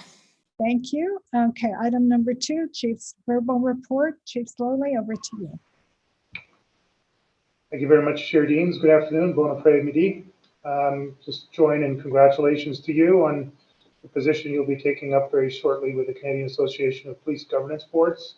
I know that Vice Chair Small would play a very active and important role on that Canadian body, and I know that you'll bring your own brand of leadership and governance experience. It's a very needed role, and one that I'm glad to see Ottawa's voice represented there. I also want to join your congratulations to Deputy Chief Bell and his contract extension. It's been a very moving target on my command, but Steve has been there from the beginning, and I'm looking forward to seeing him in that position and supporting all the way through to the end of my tenure here. And glad to see the board's confidence in him. I do now want to go into congratulating a third person, that is Her Excellency the Right Honorable Mary Simon, our new Governor General, who was installed this afternoon just down the street in the Senate chambers. Our Ottawa Police Service traffic escort team had the privilege and the honor to support Governor General Simon by helping to manage road safety, road closures, and traffic disruptions during her ceremony. Governor General Simon's appointment comes at an important time in Canada's history. Her background as a civil servant, a negotiator, a diplomat, and a broadcaster, as well, and maybe more importantly, because of her lived experiences in Inuit, will serve us all in Canada very well. Her installation is also an important signal that all Canadians and all Canadian institutions need to better reflect, reevaluate, renew our relationship and our attitudes towards Indigenous and Inuit communities. The Ottawa Police Service is working with the Ottawa Aboriginal Coalition here in the city, along with the Indigenous Subcommittee of the Community Equity Council, with a firm commitment and a reaffirmed commitment to rebuild relationships and move forward together in the city with our Indigenous and Inuit communities. We're taking concrete actions through equal partnerships to focus on the needs of our Indigenous and Inuit communities, recruitment and delivering services that is respectful and acknowledging the Indigenous and Inuit history and their current culture. We are striving to support our communities in and around Ottawa through increased awareness amongst all service members and a reaffirmed commitments between the service and the community to implement fully and faithfully the recommendations from the Truth and Reconciliation Commission calls to action. Chair and Board, I'd like to now talk about my efforts to mentor and develop the next generation of police chiefs. And I appreciate we talked about a great leader in Steve Bell. I want to talk about another great leader who I've come to know. Her name is Shirley Hilton. Shirley is a deputy chief with the Waterloo Region Police Service. Shirley was nominated by Chief Brian Larkin to take part in a national mentoring program sponsored by the Canadian Association of Chiefs of Police, where serving chiefs like myself mentored the next generation. In this case, Shirley Hilton was assigned to me. I'm grateful for that. I suspect she may learn a trick or two from me, but I may learn just as much or more from Shirley. She's with us all week, including on this board meeting here today. She brings a great deal of experience, lived experience and professional experience. Her current role in Waterloo is she looks after all frontline uniform operations, as well as all investigations and special operations. She's a very busy person. In addition to that, she had the unenviable task of leading Waterloo Region's rollout of their vaccination program very successfully, despite great consternation and complexity at the beginning of it. She's demonstrated the highest order of leadership, and should her ambition match her abilities, I have no doubt that one day she will be leading a major police service somewhere in Canada, and we'll be all better for it. I hope that the board will get to know her over this time. And Chair Deans, I want to thank you for offering to mentor Shirley as well. You'll be meeting with her on Friday and passing on your expectations of police chiefs, of good police governance, progressive police services, as well as your own history as a champion for gender and diversity issues in and around this city and around this country. So thank you very much, Chair. Chair and board, I don't know about you, but when I have time to watch TV these days, it's our Canadian Olympians overseas in Japan. Like many Canadians, my wife and kids and I cheered ourselves hoarse yesterday as Woodstock, Ontario's Maggie McNeil brought home Canada's first Olympic gold medal in the 100-meter butterfly event. I don't think I could do the butterfly for more than 10 meters, never mind win a gold medal. I join with all OPS members and Ottawans in support of another Canadian Olympian. That's Joanna Brown. As today she competes in the women's triathlon event in Japan. Joanna is from Ottawa, starting her career with the Bytown Storm. And she's the daughter of retired Ottawa Police Inspector Scott Brown. I know Scott and his family are proud of Joanna, as are we. Chair, thank you for recognizing the 3 Ottawa Police Service members who were presented with the Order of Merit of Police Services in a virtual ceremony. This is an amazing accomplishment. I'm grateful for the leadership and dedication of these 3 members, Inspector Debbie Miller, Ceremonial Staff Sergeant Steve Boucher, and Retired Staff Sergeant Lalonde. It's a special award because it not only recognizes the quality of the police services provided by these 3 individuals, but it represents their personal lived experience and their personal contributions that went well beyond their oath of office. Inspector Debbie Miller was recognized for her dedication in creating a more inclusive environment within the Ottawa Police Service as a champion for equity, diversity, and inclusion, as well as establishing best practices to help keep children safe online with her work with the RCMP to set up the International Youth Advisory Congress. Ceremonial Sergeant Major Steve Boucher was recognized for his relationship building skills at a local, national, and international level with his work at the Ottawa Police Association, where he introduced the Police Benevolent Fund, and his work proudly representing the Ottawa Police Service in the Ceremonial Guard. And last but not least, recently retired Staff Sergeant Roy Lalonde was recognized for his work, not only helping to develop high-level security measures for visiting dignitaries and elected officials to the nation's capital, but also for his work as the United Nations peacekeeper.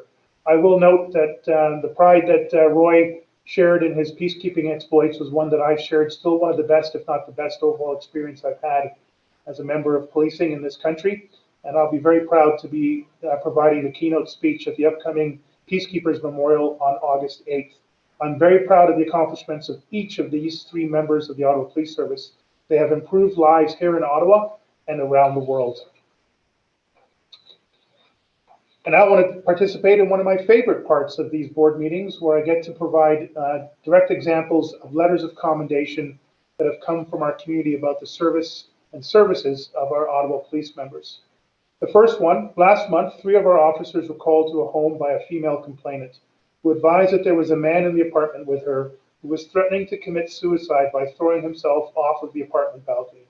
Before the police arrived, the man had already severely injured himself with a knife. Constables Rachel Robinson, Mark Talbot, and Daniel Jessup entered the apartment just in time to pull the man back from the railing that he had been straddling, rescuing him from severe injury, if not death. They brought the man to the hospital, where he was admitted and assessed and treated by medical professionals. The second example, and this one was received from a resident, in quotes, "I wish to commend you for the community patrols on my street in Orleans. I had a chance to speak with 2 of your officers, namely Constables Andrew Worth and Caroline Despatis, who were patrolling on bicycles. Who would have thought? Exclamation, exclamation, question mark, question mark. They actually took the time to chat with me and asked me if I had any concerns. Most professional officers that I have seen in quite some time, they're the most professional officers I have seen in quite some time, with a genuine friendly interest in my street and my community. Kudos to both of them and to the Ottawa Police Service." Chair, I'll now talk about the budget. I know it's an item for discussion later on. I want to spend a few moments to comment on the budget scenario report, which we have submitted at the board's request this evening. The budget is entirely focused on improving community safety and well-being in this city. meeting the evolving policing needs of the community, as well as addressing health, safety, and other wellness needs of our own members. It has very minimal discretionary funding and cannot be reduced without having significant impacts to staffing and/or capacity levels. This funding must be applied to a variety of operational exigencies, from weather events to man-made tragedies, to board priorities, which are still under development, and to the evolving community expectations, some of which we've heard in the different delegations today and in previous board meetings. For example, as you've heard earlier on, traffic continues to be one of, if not the top concerns, literally for every single councillor and the majority of residents that we speak to across this city. It has escalated during the pandemic times, and particularly in the areas of speeding and dangerous driving and stunt driving. These seem to have gotten worse. We're responding to this, as you know, Chair. This past weekend alone, the Ottawa Police Service's Project Noisemaker laid 126 charges, including 11 people charged with stunt driving. In total this year, the project has resulted in 1,533 charges and 110 stunt driving charges. On Friday night, officers spotted a 17-year-old G2 driver on Heron Road going 110 kilometers an hour in a 60 zone. That same night, a 39-year-old man was caught doing almost 90 kilometers an hour in a 40 zone on King Edward Avenue. We've been focused on finding efficiencies for the past decade, in which we have delivered $20 million in budget savings by streamlining staff, reducing administrative positions, and improving overall performance. We'll continue to do that going forward, irrespective of the outcome of the budget processes this year and the years to come. Despite assertions to the contrary, Chair, the fact is that the Ottawa Police Service budget is a shrinking portion of the overall municipal budget and has been so for several years. I also need to caution that the forecasted potential impacts of the three scenarios outlined in the report submitted must be taken with the understanding that there are several major undetermined factors that could likely affect these assessments, such as the following three impact issues. First of all, the board is still in the process of developing its new strategic priorities for the service. Until those priorities are made clear, any predictions and resource allocations will have to be taken with a great deal of caution. Secondly, the board and the Ottawa Police Service have yet to complete our respective budget community consultations, which I'll touch on very shortly, until the community at large has had an opportunity to provide meaningful input into those consultations. Again, establishing impacts for any budget scenarios are simply going to be underinformed, if not misinformed. And last but not least, the board is still engaged in negotiations around the collective bargaining agreement with both the Ottawa Police Association and the Senior Officer Association. And until those contracts are settled one way or the other, we will not know the operating financial impacts of those contracts. Again, putting at risk any potential impacts that have been forecasted around the three scenarios that were requested by the board. Let me now talk more specifically about the community consultation process. Should the board approve our community consultation plan this evening, we will launch into a comprehensive process with residents, business, community stakeholders regarding their police service needs and, yes, their expectations, whatever they may be. The plan includes in-person interviews, small focus groups, and town hall style events. It also includes direct outreach methods to gather feedback and input.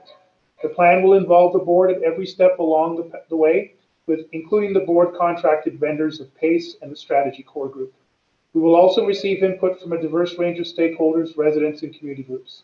A special focus will be made on reaching racialized and marginalized communities, as well as community agencies that serve them.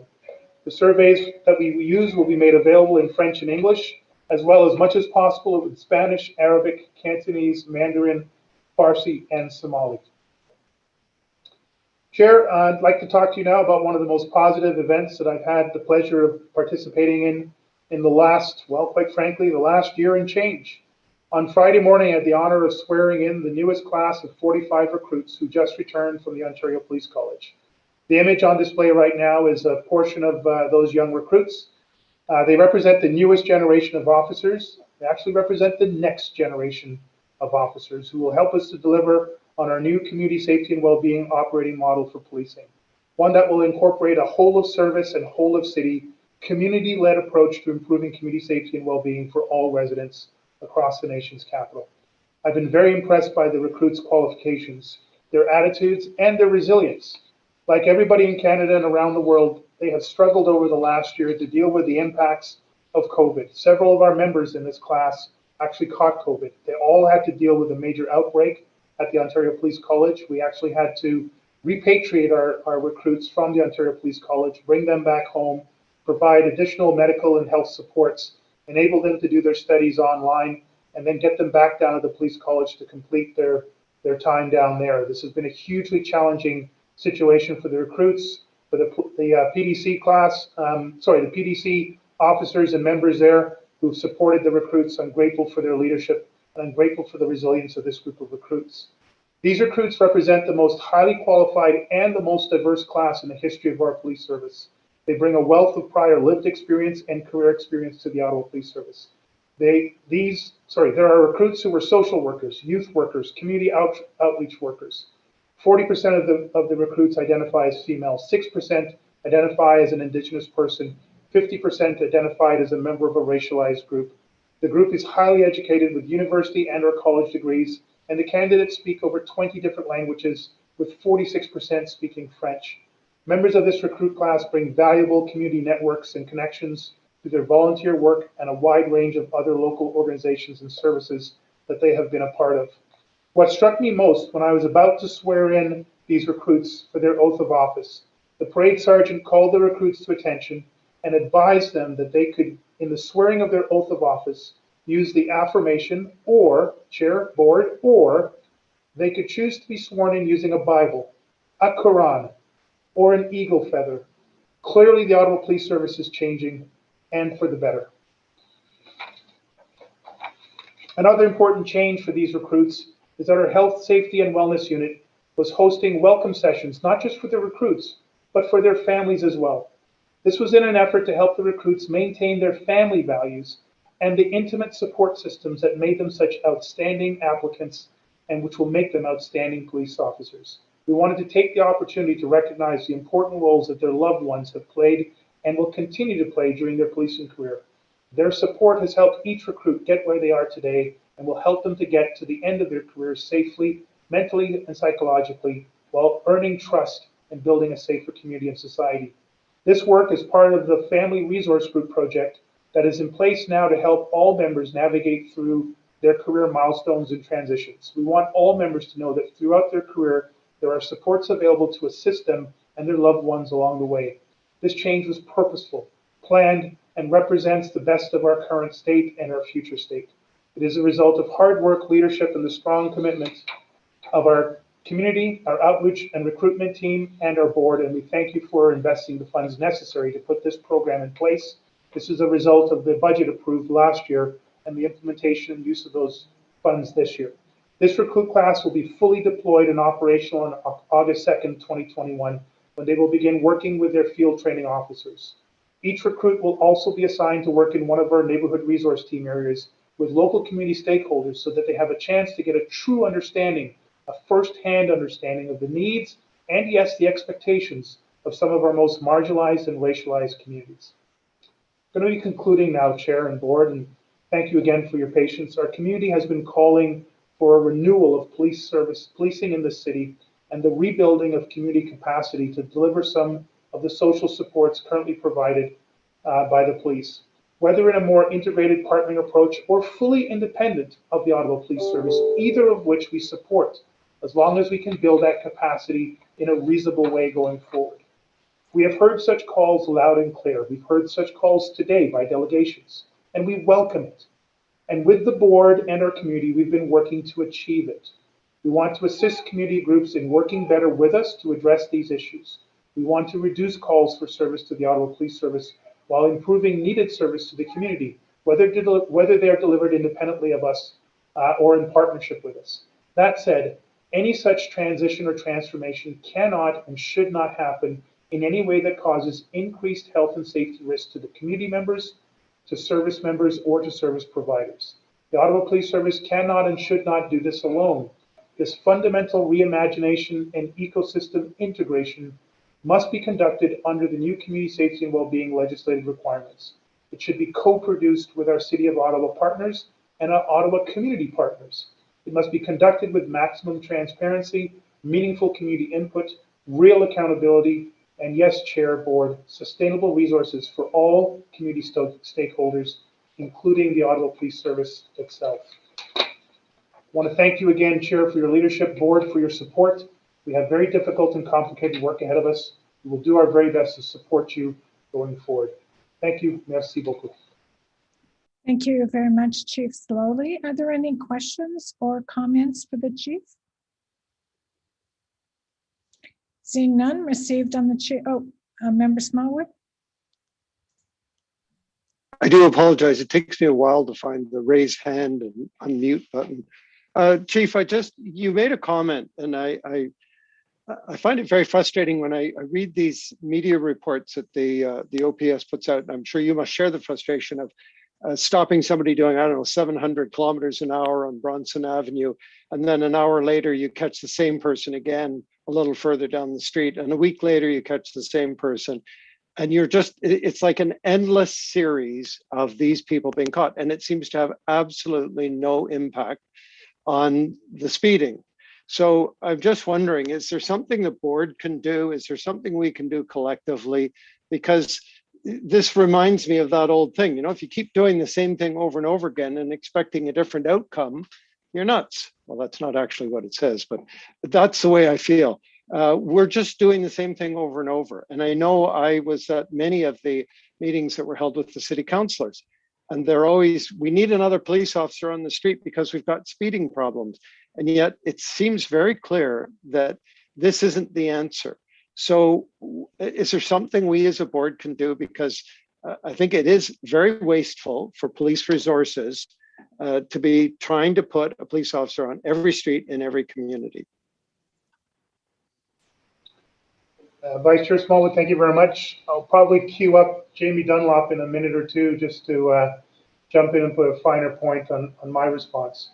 First of all, while I appreciate the definition of insanity, which I think you were referring to, what I will say is in almost every single case of the highlights you hear me talk about and you often see in media releases, had the police officer or officers not intervened at the speeds we're talking about, there is a very high likelihood that we would have had a very tragic collision involving usually a motorcycle or a young person or impaired person who is speeding at that level and driving in that manner, hurting themselves, secondarily hurting some other person. And we've had all too many tragedies in this city and across the country for people who are stunt driving and speeding.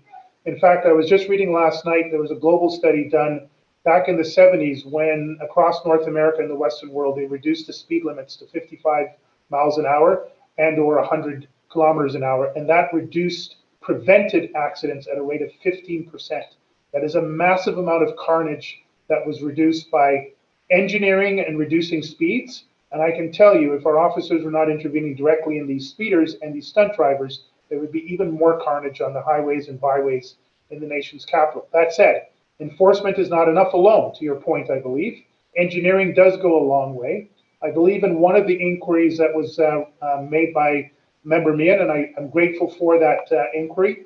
There was talk about using greater technology, radar enhanced technology, red light enhanced technology. I am a big component of it because, again, that type of engineering and use of technology can significantly augment human resources of police officers in every corner in Ottawa, which we cannot do and I will never advocate for. But it could be a source of revenue. That revenue could be converted to supporting some of the issues raised by our BIPOC communities and the delegations. It could fund a mental health program. It doesn't need to come into our coffers or the city coffers. It could be used to fund a number of issues around community safety well-being that we've heard at delegations. It would reduce the need of human resources to be standing on corners. It would reduce actually the risk to our police officers and the risk to the community, but it would require the city and the mayor and council and residents to get behind it. This is actually a motion passed by the Ontario Association of Chiefs of Police. So what are we doing more than just catching people speeding? A lot more. I've just given you some examples, but I'd like Jamie Dunlop to provide some additional insights on this. Yeah, thank you, Chief and Member Smallwood. There's a couple extra things I'd like to add to that. With technology, which can be quite useful, obviously, what it doesn't do, unfortunately, is identify the driver of the vehicle. So those tickets you get from red light cameras, those tickets you get from speeding cameras, they go to the owner of the car. there's no points that are attached to it is another issue when you have someone excessive. So obtaining the license, for, if you will, for someone who's in excessive speeds won't transpire that way. It is truly a revenue generator, and for those who are maybe generally speaking law abiding or don't speed that much, it might be enough to help remove their foot from the pedal, but for others maybe not so much. For those excessive speeds too, so when you see stunt driving, is very important to understand is stunt driving is 50 kilometers over the speed limit and more. That vehicle is being seized, and the new update in the law is for at least 14 days. And it doesn't matter if that vehicle belongs to the individual driving. It doesn't matter if it's their parents' car. It doesn't matter if it's a friend's car or their employer's car. It gets seized and impounded for 14 days, along with fairly significant fines. And as well, from that, by getting the driver of the vehicle themselves, obviously, they begin to very quickly run into the issues of maintaining their license, and certainly their insurance premiums as well becomes an issue. So from that perspective, that's why that enforcement, when you're talking about the actual problem drivers, those who do this on a regular basis, those that do this daily, without actually getting them behind the wheel, and speaking to what the chief said as well, in that moment, someone doing that excessive speed, you can never say, the officers intervening could have saved a life just down the street, including the life of that driver. But also, in order for us to begin to make an impact on those problem drivers, they have to be stopped behind the wheel. Thank you. Okay, Member Johnson. Yes, thank you, Chair. And I just had two comments I wanted to make. And one is to the statistic you shared with us, Chief Slowly, that 50% of the recruit class self-identify as racialized. And I think, the board and this Ottawa Police Service have been discussing culture and change. And I really believe that the diversity that is brought by these 50% recruits identifying as racialized really will help to change that culture at the police, and really will bring a talent pool that allows for diverse leadership. And I think that's important. So thank you for sharing that.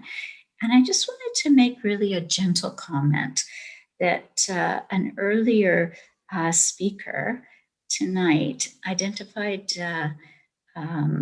Councillor Carol-Ann Meehan's comments as systemic racism. And I really think that type of comment doesn't have a place in our police service board meetings. So thank you.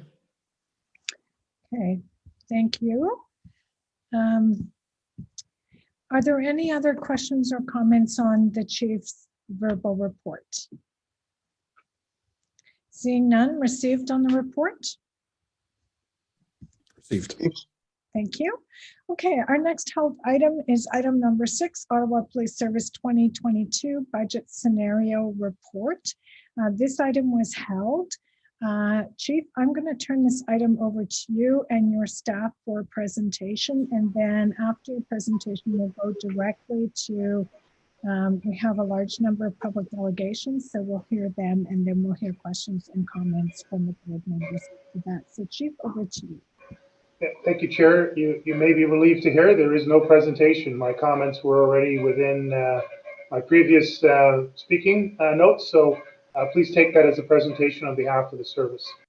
Okay, thank you. So we'll now call on our delegations, and we'll start with Nora Ottenhoff, and Nora will be followed by Robin Brown.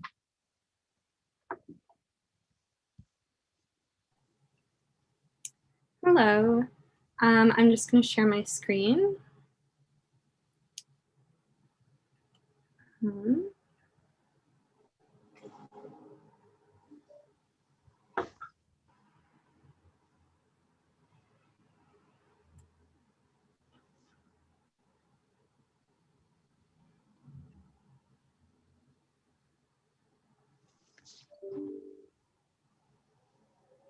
Oh, okay. It's not wanting to share. That's all right. I'll just go forward with my delegation. So hello, everyone. My name is Nora Ottenhoff. I'm an economist at Vivek Research, and I am here today to express my profound disappointment regarding the City Council's recent decision to move forward with an increase to the OPS budget and to call once again for an immediate freeze to take place. The OPS's net operating budget for 2021 was $332.5 million, representing an increase of $13.2 million from the previous year. The proposed budget increase for 2022 is $13.5 million. Where is this money going? Overspending and spending on wasteful and ineffective measures has led to over-policing of several regions and marginalized groups within our community and has left other critical social services underfunded, relying on community volunteers and donations. Cumulatively, the vastly overinflated OPS budget has unarguably resulted in community needs remaining unmet and harm being inflicted on community members, often those who are most vulnerable. As some of you may recall, I spoke last week at the OPS budget meeting and began to discredit some of the primary arguments in support of an increase to the police budget. The main one being that the budget must keep pace with the rate of inflation. I would like to once again raise this argument and in doing so highlight the shockingly overinflated wages of OPS officers and senior leadership. The chief of police, Peter Slowly, made nearly $360,000 in 2020. This doesn't account for the additional $14,500 received in extended benefits. Our deputy chief Bell made over $263,000 in 2020 with an additional $20,500 in benefits. This wage represents a 149% increase over the past 10 years and a 47% increase in the 5 years as deputy chief. I'll note here that aggregate inflation over the same period was 6.9% and 5.4% respectively. Finally, Superintendent Jamie Dunlop made nearly $210,000 in 2020 with an additional $11,000 in benefits, representing a 99% wage increase over the past 10 years. These raises are beyond inflation, they are exorbitant and should be frozen. Moving to the general OPS membership, the average wage paid out by OPS in 2020 was $125,528.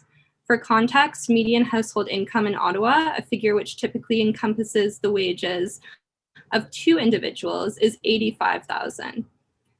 The average raise was granted in 2020 was 4.3%, and 77% of OPS employees received a wage increase in 2020. This while many others in our community were being laid off and social services were overwhelmed during the pandemic. Overall, 1,459 OPS employees made over $100,000 in 2020, putting them on the sunshine list. Perhaps most disturbingly, in 2020, OPS paid out over $1 million in salaries to officers who had been suspended with pay for reasons ranging from sexual assault to corruption, racism to breach of trust. The true cost of this wasteful and ineffective spending by OPS is huge. A recent report conducted by CMHC, for example, found that a sum of only $22 million from the City of Ottawa, plus funding already committed by the provincial and federal governments, could effectively eliminate chronic homelessness and housing insecurity in Ottawa. Where could we get this $22 million from? By simply freezing the police budget, laying off those officers who are currently suspended with pay and those who remain active despite having themselves committed crimes, and reallocating the funds previously slotted for the now canceled SRO and youth outreach program, we could arrive at that figure. These are changes we can make today. I will end by saying this. We fund what we value and we police what we don't. I value this community and its members immensely. I hope the decisions made by this board and council moving forward will reflect these sentiments as well. Thank you. Okay. Thank you very much, Nora, for your presentation. I just want to make sure that you understand that the board does not have the option under provincial legislation to suspend without pay or terminate those officers who are awaiting trial or are have been suspended. We have asked the province, we've asked the premier to give us the right to make that determination locally. We do not have it. So what you're advocating really, to my mind, is for us to break provincial law. Do you understand that? No, I do understand that that's not currently an option in place. The point of this delegation was more to highlight the current spending at OPS, how it's extremely above what is considered a suitable wage, and some of the other areas of waste currently existing in the OPS budget. I Okay. appreciate the push to at this board level to advocate for that from the province. Okay, thank you. Member Smallwood.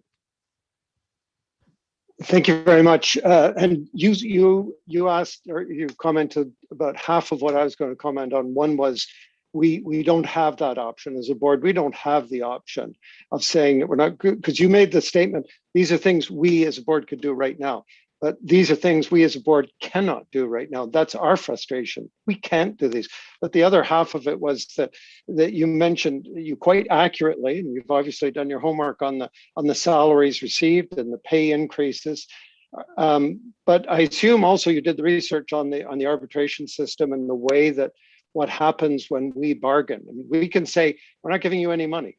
We can say that, but we know what the outcome will be. It will go to arbitration, and the arbitrator will look at the results of the other Big 12, and Chief can mention what they've been, and that's what the arbitrator is going to rule. Now, we're not taking it as a given, but that's the process that we're locked into. We have to do that. We can't say we're not going to pay you anymore. If the association, I mean, the only thing we do is if the association came to us and said, we're prepared to sit down with you on a basis of a freeze, absolutely. We'd be at that table so fast. I mean, I can assure you, we would, there's no question at all. We'd be delighted to have that offer so we could sit down on the basis that there'd be a freeze. And short of that, we're in the hands of the arbitrator. So I just want to make sure that's understood. This isn't something we can do right now. We'd love to. Okay, thank you, Thank Member you, Chair. Smallwood. Member Johnson. Yes, thank you, Chair, and thank you, Nora, for your delegation tonight and the slides you sent us. What I wanted to do is just see tonight if one of the statistics you mentioned, which was that 77% of OPS employees received a raise in 2020, which averaged at 7.2%. And I just wonder, and I don't see Cyril on the call, on the meeting. Is there anybody else that can make a comment at OPS about that statistic? Cyril's on the call, so maybe Cyril, you could answer that. Member Johnson, I was kind of had my camera off. Yeah, the other component of the increases is, again, tied to the collective agreements, is the step progression. So a member that comes into the organization would come in at a certain pay group at a step 1. The collective agreement clearly identifies and outlines a progression in pay scale that we're automatically obligated to move through each year until that member gets to the top of that scale. So that's why I don't know exactly where the delegate took all the information, but that would be a component of the increase when comparing Sunshine List to Sunshine List year over year. Okay, thank you. That frames it a bit differently for me as I hear it. Thank you so much. Okay, thank you, Member Johnson. Member Sueda. Thank you, Chair, and thank you, Nora, for your delegation. I understand you're trying to figure out ways that we can save on the police budget, and I appreciate the input that you're providing the board, and we are listening to different ways that we can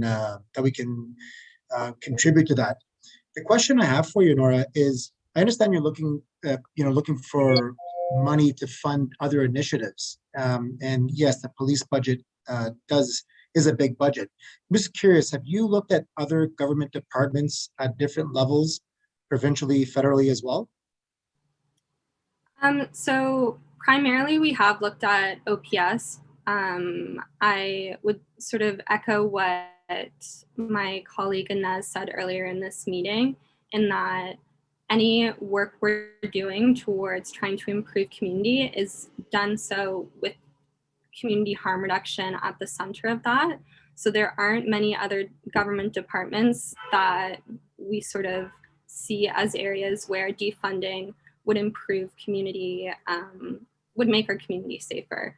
In terms of other areas of revenue generation, there are certainly strategies in terms of like taxation and things like that. But if we're not looking to increase the financial burden on community members through taxation, policing is a primary tool for that. Okay, thank you, Nora. Okay, thank you, Member Sueda. Superintendent Dunlop.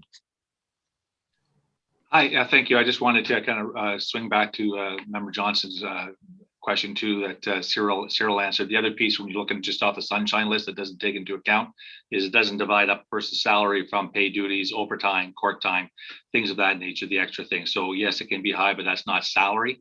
That's inclusion, all compensation, including all those different things. Thank you for that. Chief Slowly. Yeah, Chair, thank you very much. It's a comment that was shared with me recently. I think it'll be helpful. First of all, as we're seeing social impact audits being done across this country, from Alberta to Ontario, from Edmonton to the GTA, we're seeing that there's massive amounts of funding within the social services, human services areas, whether the 3 levels of government, whether emergency service providers or the not-for-profit sector. It seems that for a combination of reasons, some justified, some less clear, people feel that the only funds that are worthwhile to redistribute into a well-funded overall ecosystem are police funds. Defunding, abolishing, and even shunning the police seems to be a solution. It may be a solution of sorts, but it is not the solution. If we need community safety, then we also need to fight against racism, systemic racism, which exists in virtually every institution, every sector, and every part of society. Yes, we need reforms across the board, including reforms right here in the Ottawa Police Service. And we need to reconsider and reimagine how public safety gets delivered, including by a broader group of stakeholders, which I'm very much in favor of and advocated for almost all of my policing career. But simply taking money away from the police and assuming that that is the start and the end and the substantive solution, I think, is unfortunately naive and misdirected. COVID itself has demonstrated that systemic racism is equally pervasive in housing, education, immigration, social services, health services, and many other areas of life. That's one of the reasons why the province announced that it was ending its systemically racist streaming policy in the education system here in the province. There are many institutional systems that lead towards people finding themselves involved in crime or victimized by crime. In fact, they are all the upstream impacts that have the biggest downstream impact on criminogenic factors that result in police being called by other members of the community or coming across crimes that are happening and victimization that is happening. So again, to put all of this on the furthest downstream portion of society seems counterintuitive and actually against most of the indices of the underpinning of criminogenic factors. So I greatly appreciate the presentation and delegation here by Nora and her colleagues from Vivek. There are important insights, and she's done some great work and research to provide context that is meaningful for the board's deliberations and ultimate decision. But again, I say this is a whole of system reform as opposed to the downstream end of system reform. We are committed to the reform necessary in policing and right here in the Ottawa Police Service. What we need is the city to focus on a broader range of ecosystem reforms. That will truly get at the heart of this issue, that will truly provide not just enough funds to cover something, but more than enough funds to transform the entire ecosystem, serve all people in Ottawa and all people across this country. It'd be great if we could look at a bigger picture rather than trying to slice and dice at one end of the system. Okay, thank you, Chief, and thank you very much, Nora, for your presentation here today. We'll move now to Robin Brown, and Robin will be followed by Ewart Walters.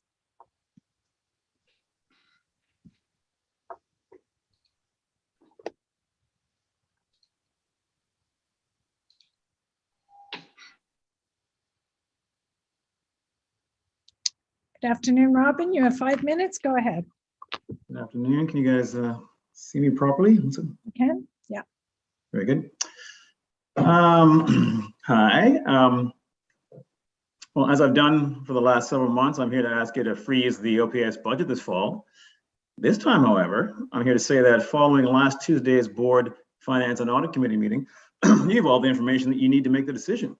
This is because even I was surprised that the OPS actually admitted, and Member Smallwood confirmed, that the result of the OPS's preliminary consultations with the entire city council revealed that the number one issue Ottawa residents care about is traffic, not crime, not having more cops to handle people with mental health crisis, not having more cops in their neighborhoods or schools, traffic. And even the OPS seems to agree, based on Chief Slowly's comments, that cops aren't the most effective solution for a traffic issue. So given this insight, we call on you once again to ask the OPS to provide you and the public with a detailed justification of the success criteria they used to justify asking you for the 11 million bucks you gave them to expand the NRT program last year, especially since NRTs don't do anything with traffic except maybe make it worse.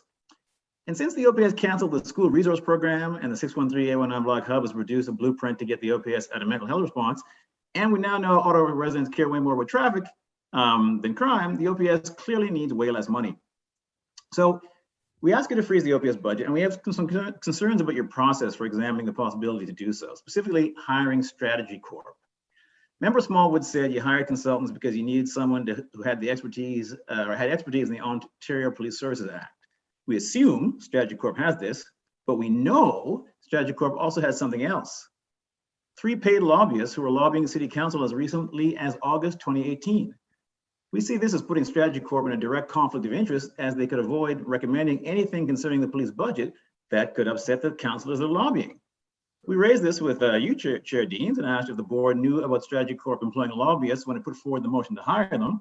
And you replied, thank you very much, that the board had consulted your lawyer, who found no conflict of interest raised by the matter. Thank you for that reply, but we'd also like an answer to our question whether the board knew about Strategy Corp employing lobbyists when it put forward the motion to hire them. And we'd also like an answer to our question whether the board will take any action on the potential for a broader perceived conflict of interest. And we say broader because everyone we share this with perceived a conflict. Now, let me address the OPS's budget consultation process. The OPS says it values public opinion, and it says it plans to hold broad, inclusive consultations to get it. However, as many delegates pointed out at the last Tuesday's Finance and Audit Committee meeting, the fact that the OPS only made their presentation on their consultation process available to the public after the meeting seems to show how much they really value public input. We challenge the OPS to go beyond this board's process and make their presentations available on the OPS website at least 2 days before board meetings. And we ask the board to change its process to make documents available 2 days before board meetings on this website or their website. What was also revealing about the OPS's view of public opinion was the OPS's response to Vivek Research's Inez Hilal's challenge to the OPS contention that police salaries must rise to match inflation each year. When Inez pointed out that the salaries of healthcare workers and teachers have not matched inflation, Chief Slowly said you can't compare teachers and healthcare workers to police because education and healthcare are provincial, whereas the police are municipal. As Inez pointed out, police, teachers, and healthcare workers are all essential public servants, so we see her comparison as completely valid. And if the OPS really cares about public input, will they share with all of us on this call now the contact info for DiversaPro, who they hired to run their public budget consultation, so we can ensure we're involved in the public survey process from the outset? And one last point on public consultations. Several OPS members who presented last Tuesday said the Community Equity Council would play a key role in the consultation process. As the CEC had a very public blow to its credibility last fall when 2 high-profile and long-term members left, accusing the CEC of being an ineffective puppet of the OPS, we call on the OPS and the board to publicly release the criteria it uses to measure the CEC's effectiveness. And Chair Deans, we have one request to you. In a July 6 CTV interview, you said freezing the budget is, quote, a very challenging task. As a member of council, my ward has had issues with violent crime and gun violence, and I recognize that there's a real need for policing in our community, unquote.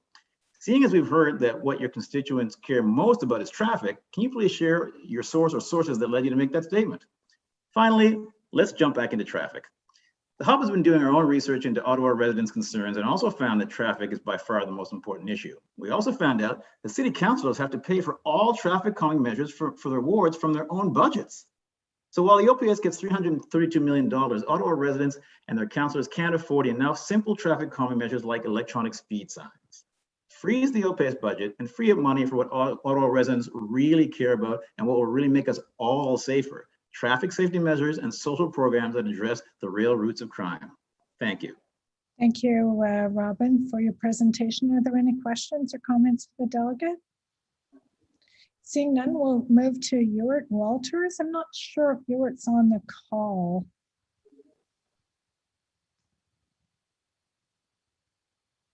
Don't think so. So we're going to move to Sandra. Oh, I'm sorry, I'm probably going to pronounce this wrong. Beranzira.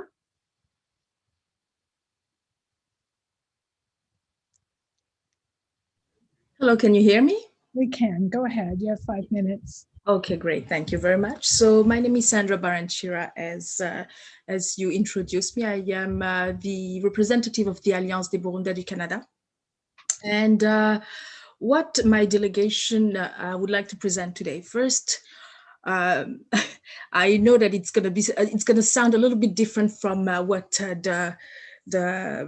my predecessors, the delegations before me actually presented. Anyway, so as you know, a few weeks ago, a crime happened in our community. A young man by the name of Tyson was murdered in Lowerville. And so the community was actually there was an outcry of the community that was quite strong.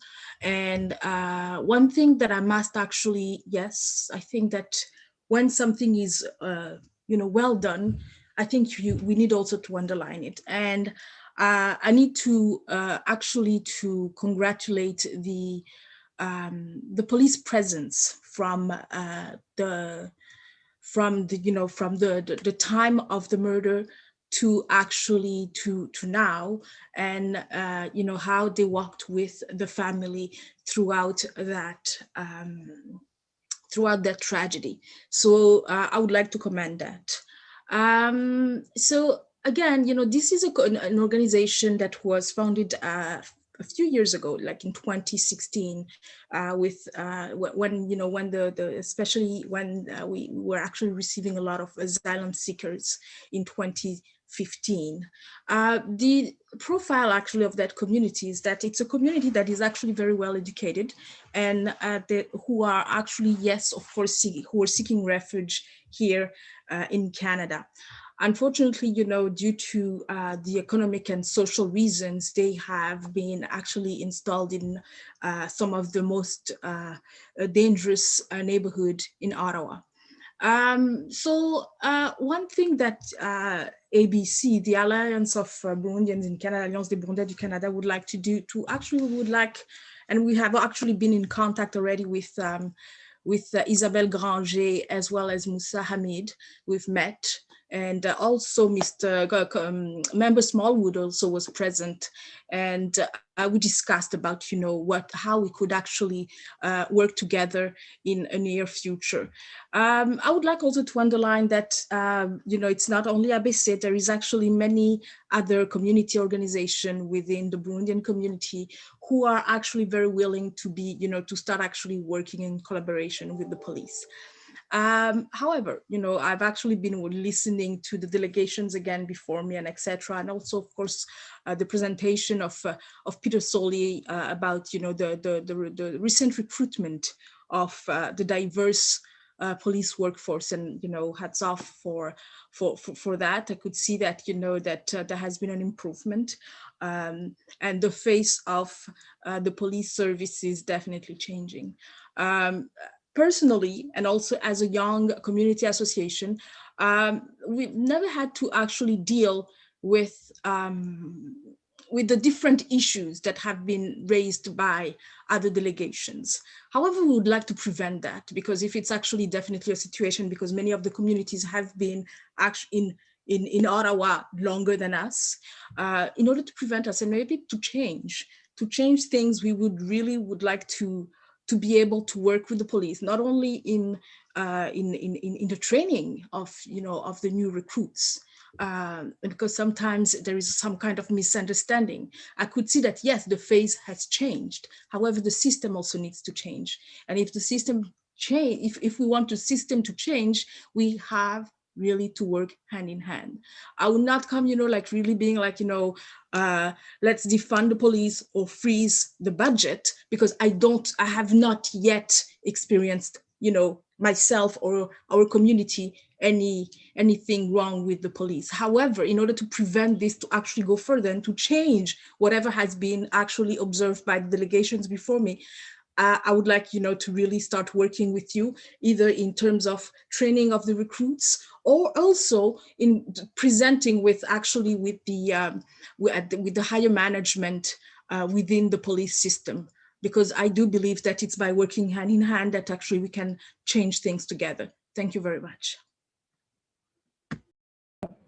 Thank you very much, Sandra, for your delegation today. There's two hands up. Chief Slowly was first, but Chief, do you want to let Member Smallwood go ahead, or would you like to go ahead? No, please let the Vice Chair go. I'll go after. Thank you. Okay, Vice Chair Smallwood. Thanks very much. And actually, I just wanted to thank Sandra, because I really I learned a lot, and I think it was very helpful to hear the comments about the role the family plays and the control the family can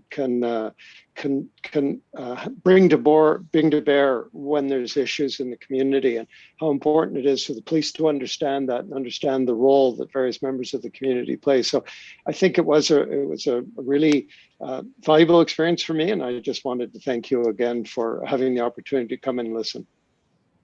Thank you, Member Smallwood. Chief Slowly. Yeah, thank you very much, Chair. Sandra, thank you for your delegation.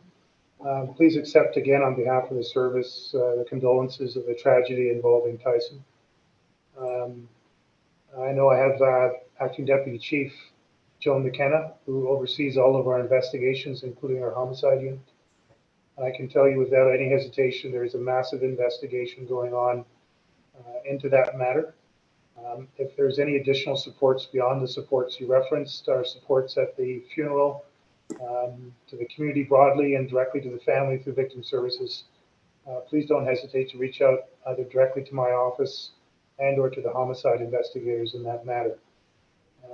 That was an entirely innocent individual who was caught up in a very violent crime and who died needlessly and tragically in this city.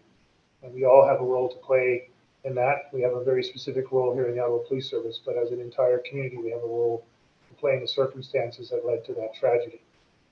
I would like to take you up on your very generous offer, and I will invite Deputy Chief Steve Bell to reach out to you afterwards to engage you in potentially some form of involvement with our recruit classes, coach officer classes. I referenced earlier on in my presentation to the board that we will also be seeking to have our new recruits walk in and with community and learn more about different communities, particularly those that have often been over-policed and underserved. And so if the Burundi community and or your peers see a role for yourself in any of those areas, I'd ask Deputy Bell and his team to see how we could fit that in. You referenced Superintendent Isabel Granger, who oversees all of our strategic community relationships. And again, I will follow up with Isabel and her team, Inspector Dave Zacharias, Hamid Musa, to see if there are ways that we can form closer relationships and better partnerships. And ultimately, I want to thank you for how you positioned your offer. It did not exclude the real possibility that there were problems of a lack of trust and other real issues, harm issues that could be going on between the police, the Burundi community, the broader African diaspora, and the Black community. But your approach is to work with us to prevent those issues from happening. And I couldn't thank you more for that approach and that framing. So you will have in us a welcome partner. Let's explore ways that we can work together, and I really appreciate the spirit with which you presented your delegation. Thank you, Chair. Okay, thank you, Chief Slowly, and Sandra, thank you for your presentation today. We'll move on to Sam Hirsch, and Sam will be followed by Fez Jan.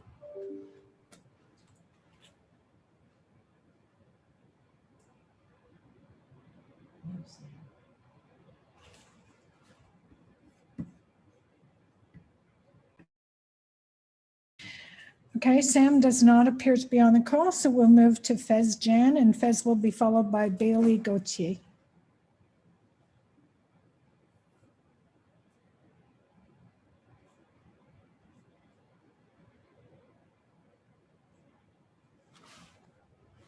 Hello.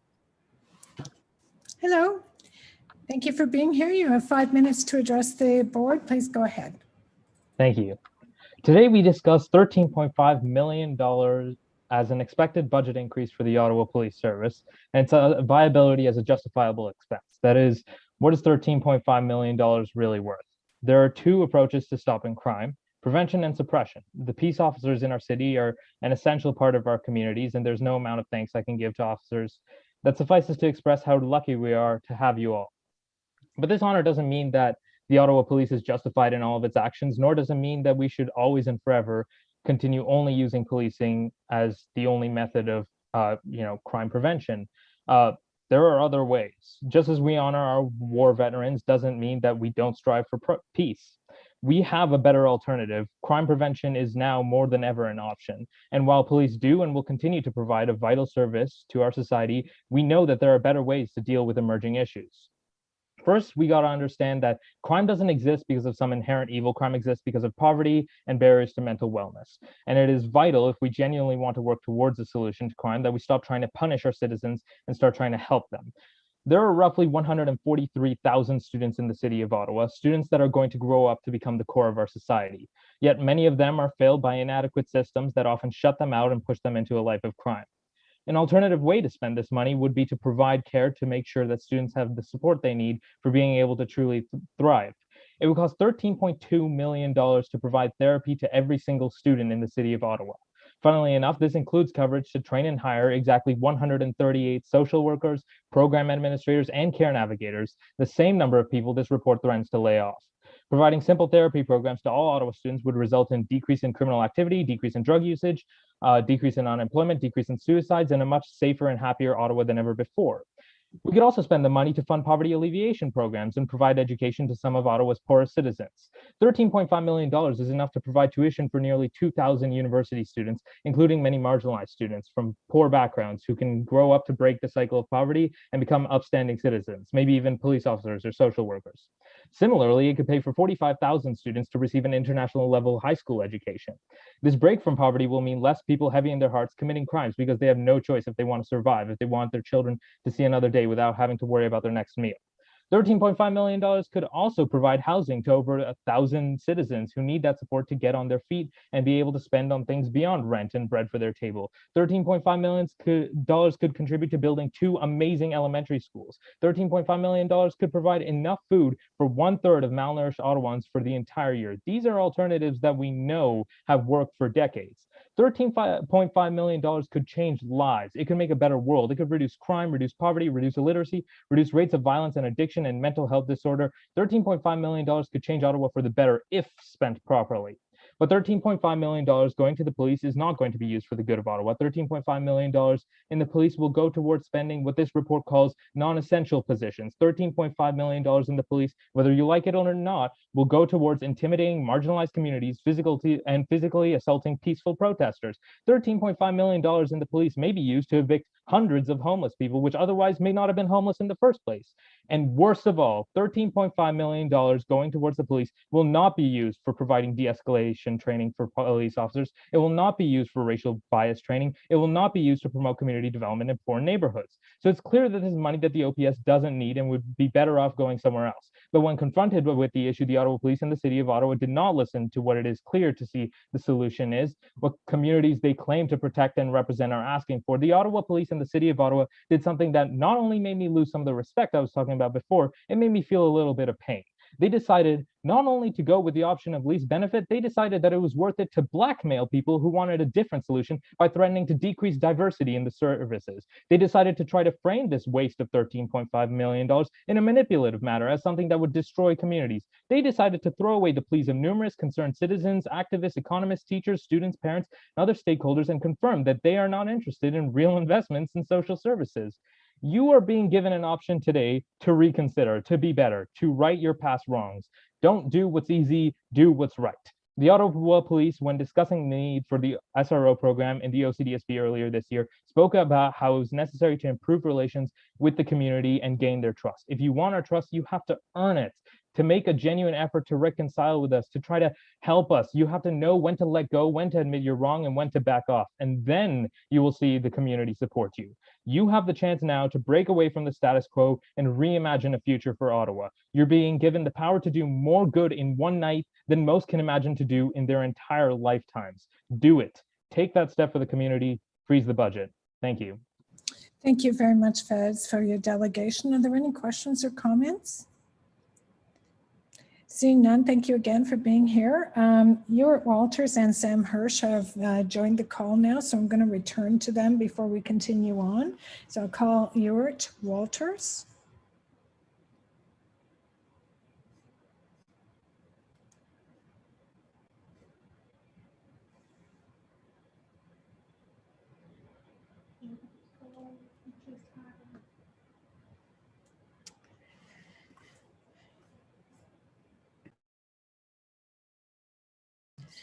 Okay, we seem to have lost Ewart again, so we'll call Sam Hirsch.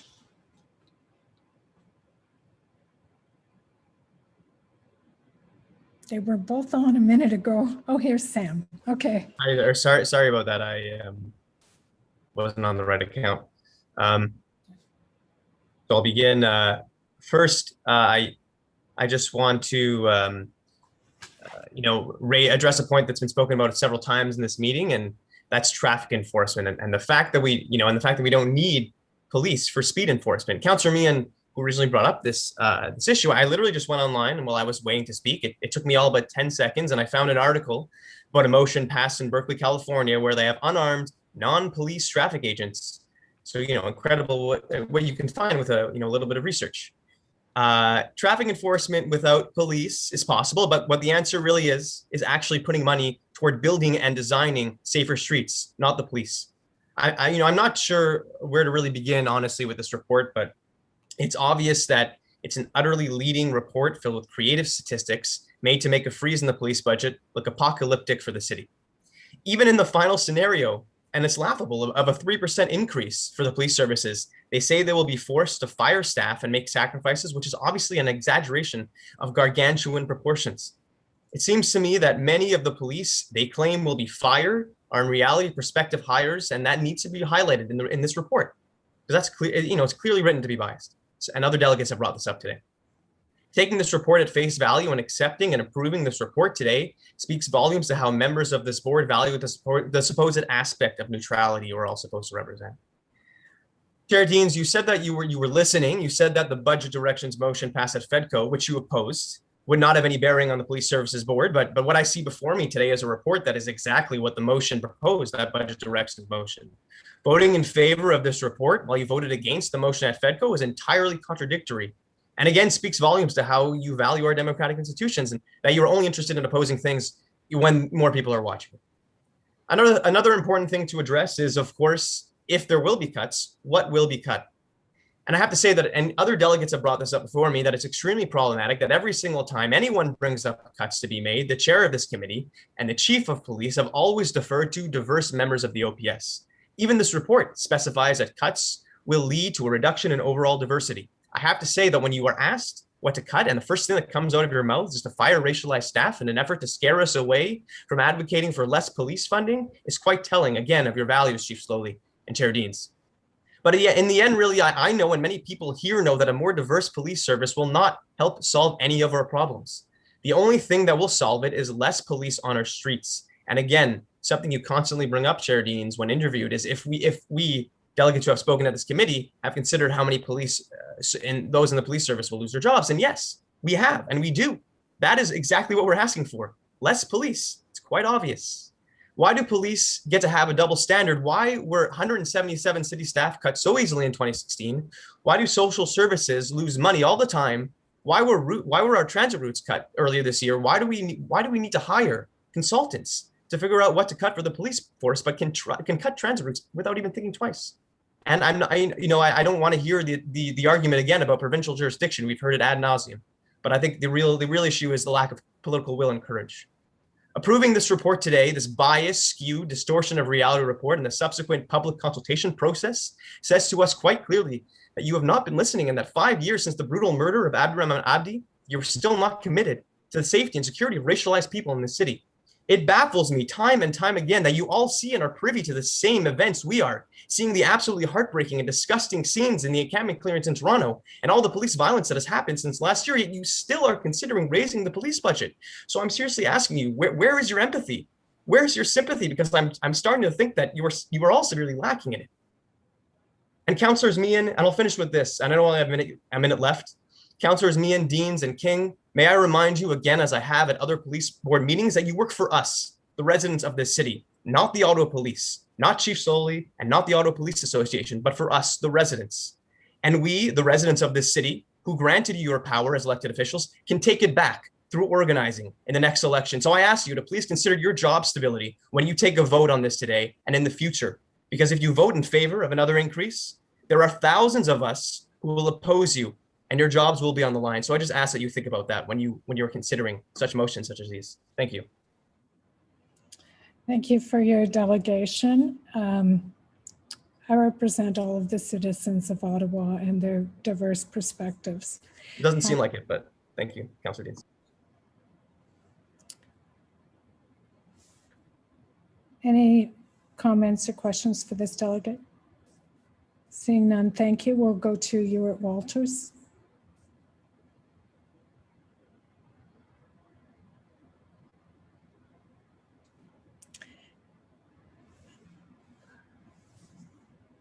Okay, Ewart, I think we're making progress. I can see your name on the screen. You have to unmute if you haven't unmuted. Uh-oh.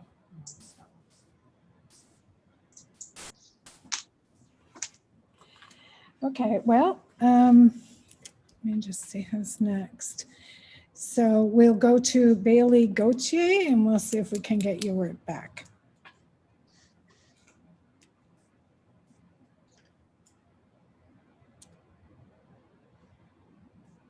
Is Bailey on the line?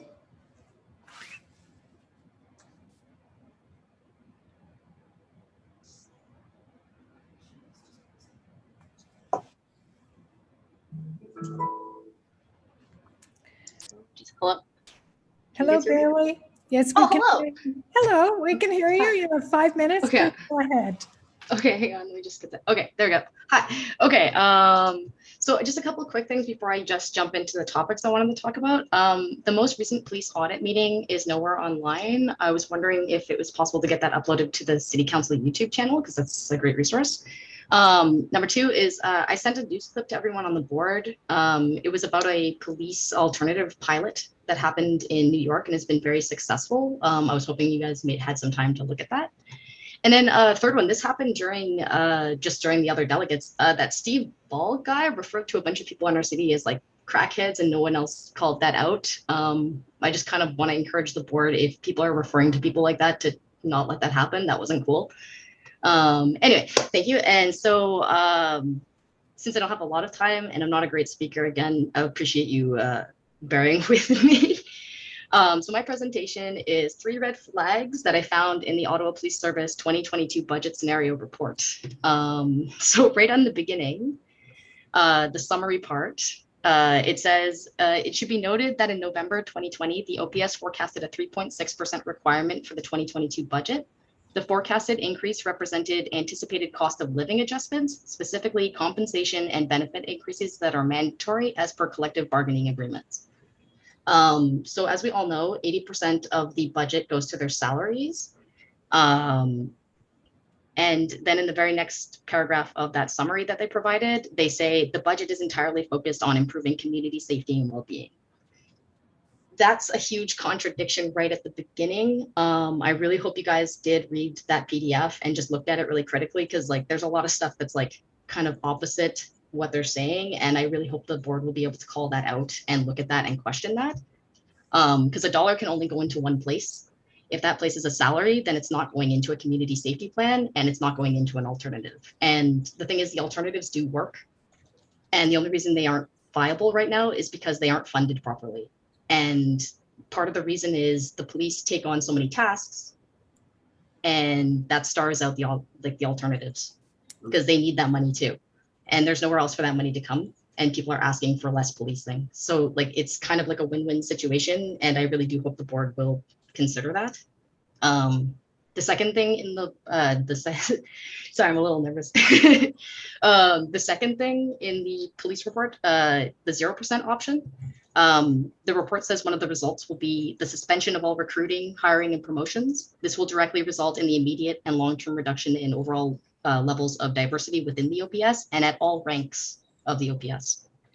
I just wanted to point out, if their union is threatening to remove things that they keep saying they need to fix, then as the first result, instead of like, say, armored vehicles, cars, tanks, anything, guns, you can put them on bikes. Like, there's so many other things you could do before an employee, and that's the point of a union. So it's like the fact that they're immediately threatening the new hires as opposed to anything else, that means the union is working against the police, and it's not in the favor of the police, and therefore not in the favor of the community, which is allegedly what the police are supposed to be serving.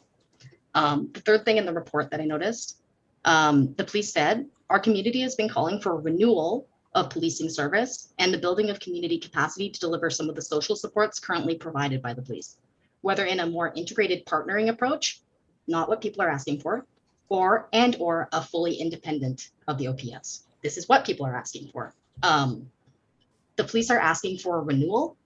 The community is asking for a reduction. And so I thought that that's why I really want you guys to look through that PDF. There's little tricky words in there that don't match up with what they're saying. Renewal has never been, a delegate has never asked for renewals. It's always been reduction. So I hope you guys can go through that and look at that stuff. We need alternatives that are independent of the OPS. Anyway, in conclusion, since I'm running out of time, I am asking the board to do the right thing today and get that budget to 0, so that we can start funding those pilot projects and those alternatives, because they do work. And it's not as complicated as it has to be. I know there's a lot of legalities with like the employment and stuff like that, but if you get that budget to 0 first, then you can start working towards the actual solutions. And yeah, and again, please reread that PDF. There is a lot of tricky wording in there and a lot of contradictions, and I hope you guys will criticize it and really go at it objectively to see that. Anyway, sorry, super nervous. Thank you for having me. Thank you, Bailey. You did just fine. You said you're nervous, but you did fine. So thank you. Member John. Yes, thank you, Bailey. And you did speak very well and didn't appear nervous. And thank you for coming. And it does sometimes you need to be kind of brave to do these things. So that's just fantastic. So just to share with you that as a member of the working group on the budget, we have spent, many hours in discussion on this, and we'll continue that work in the months ahead as we design and look at the consultations to get a very broad input on that. So many hours have been spent on this. I just didn't want you to think it was, more, and certainly we'll look carefully at the report as you suggested and have looked at it, but we are spending a lot of time on this. Thank you. Thank you, Member Johnson. Anyone else for Bailey? Seeing none, thank you again for being here today. I'm going to try Ewart again because I see his hands up, so I know he's on the screen somewhere. So Ewart Walters. And you're muted, Ewart.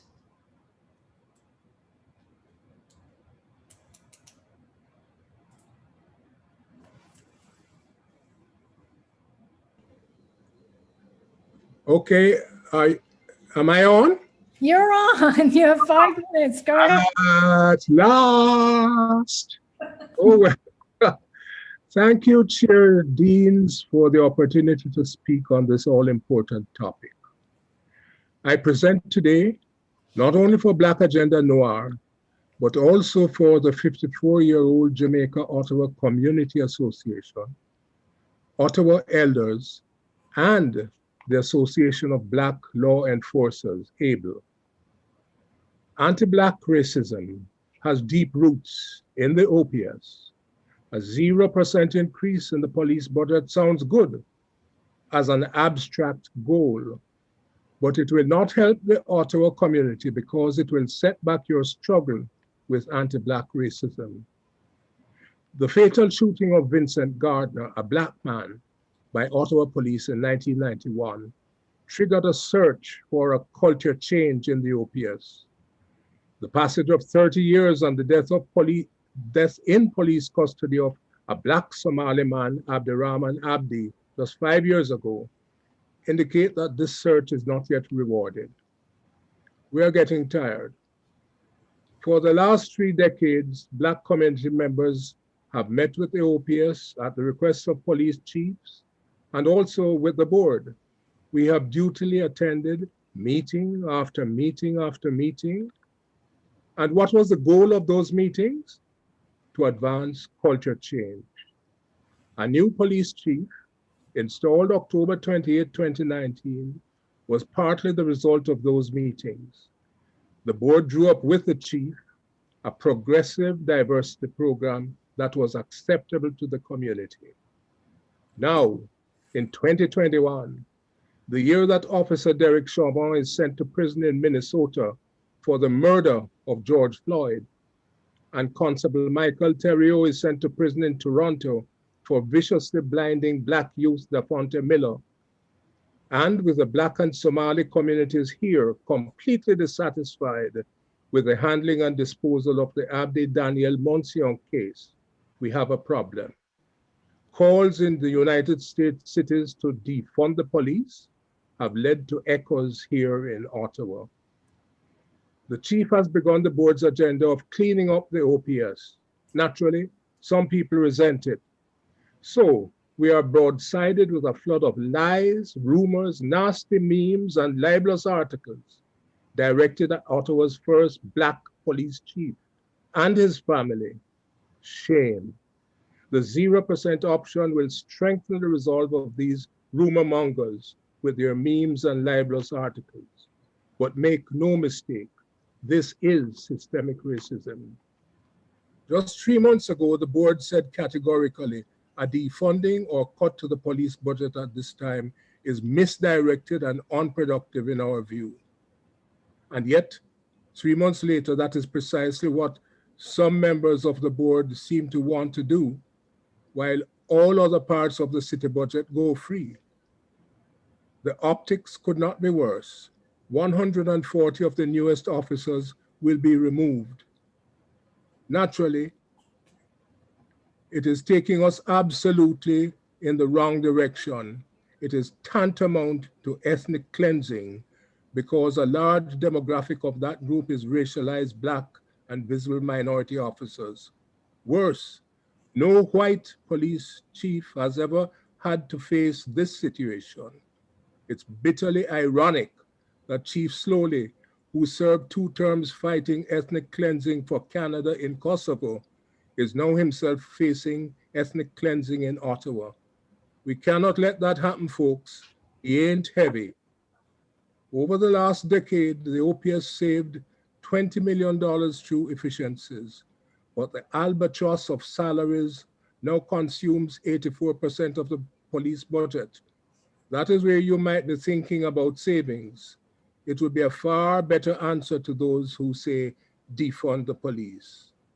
The board will lose the support of the majority members of the Black community and the wider Ottawa communities who have been working with you all these years.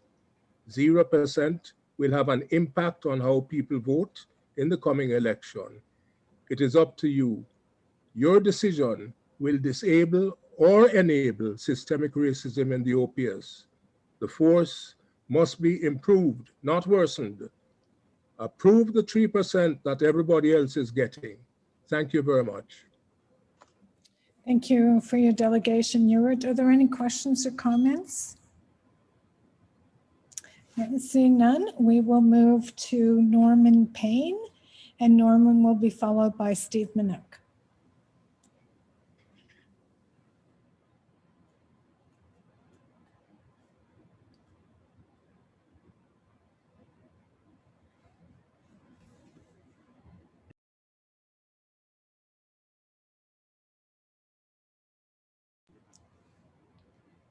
Can you unmute Norman?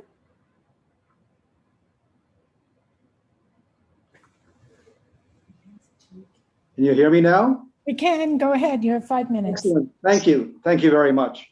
My small neighborhood of Elwood is about 500 homes. It's bounded by Bank, Walkley, Albion, and Kitchener Avenue. And Elwood would best be described as somewhat working poor. There are a lot of people renting, people in blue collar jobs, students, and a lot of immigrants. Many struggling to make ends meet, and there also are a lot of seniors. The people in our neighborhood work very hard and are generally very law-abiding. But we have had issues with crime in and immediately around our neighborhood, including a standoff with police at a home where the residents were known to be dealing drugs. There have been 11 incidents of arson, 3 on my street alone, about 19 shootings, numerous thefts, domestic violence, and all kinds of traffic violations. The traffic is just terrible. Cut through traffic, speeding, all that kind of thing. Some of this is not unique to our area, but is nevertheless of serious and steadily increasing concern. We're very lucky to have an exemplary community policing unit led by Marcus Cibicino, who has spent years building up relationships and familiarizing himself with our neighborhood. Residents who have expressed hesitation in calling police about crime issues are much more comfortable talking directly with Marcus, especially when there's a fear of reprisal. They trust him and feel reassured rather when they see him in person. Many are concerned that if successful, defunding the police would have unintended consequence of making our community less safe and will in fact negatively affect the very people that the police most often need to protect, like the people in our neighborhood. Now, Canada is not the US, but policing and related issues are more similar than in any 2 other countries. We only have to look across the border to see how defunding the police or drastically slashing police budgets has played out. Baltimore, Oakland, Minneapolis all tried this experiment and saw almost immediately a steep rise in crime and had to turn around and increase their budgets the following year and hire more officers after having lost a substantial number of very well-trained and experienced ones. When budgets are frozen or slashed, inevitably services have to be cut somewhere, and these are usually prevention and community programs. In the worst case scenario, officers may be laid off, or at the very least, there will be no new hires. Considering the recent strenuous efforts of the police to bring in more racially and culturally diverse officers, this would again negatively impact the very residents that need such officers the most. I've spoken to a large number of our community residents, and with rare exception, none are in favor of slashing or defunding budgets. Perhaps a lack of understanding and perhaps a lack of a deeper knowledge of costs and operational demands, coupled with intense dramatic media exposure, can invariably lead many to confuse subjective impressions with objective information and accurate details. Perhaps delegating some duties and responsibilities to less expensive jurisdictions, perhaps reevaluating how some situations and deployments are handled, and seeing if savings can be effected would be helpful to all. I believe if we all have the right attitude, we will all reach the right altitude. We all have the skill, we just need the will. I'm not here to get into a scholarly debate about policing today, but as a community member, hearing from an overwhelming number of my neighbors, I'm requesting that council not decimate the police budget, which I believe to be a risky, simplistic Pavlovian response to a complex problem. We should be very careful what we wish for, because while our motives might be unimpeachable, the results could very well be untenable. Thank you. Thank you very much, Norman, for being here today and for your presentation. Are there any questions for the delegation? Seeing none, we will move to Steve Minuk, and Steve will be followed by Heidi Lagier.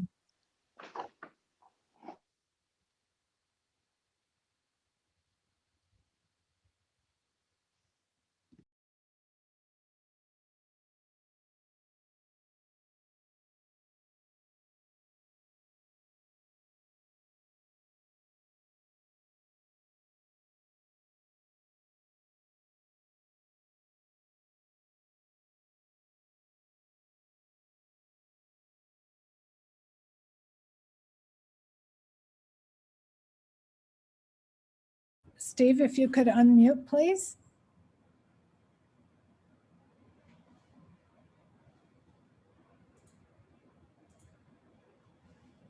Steve, you're on mute.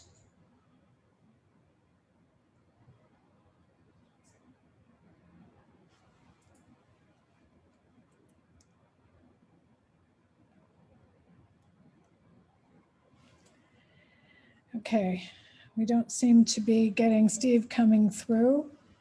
So I think I'm going to move on then to Heidi Langille, and we'll return to Steve. Is Heidi on the call?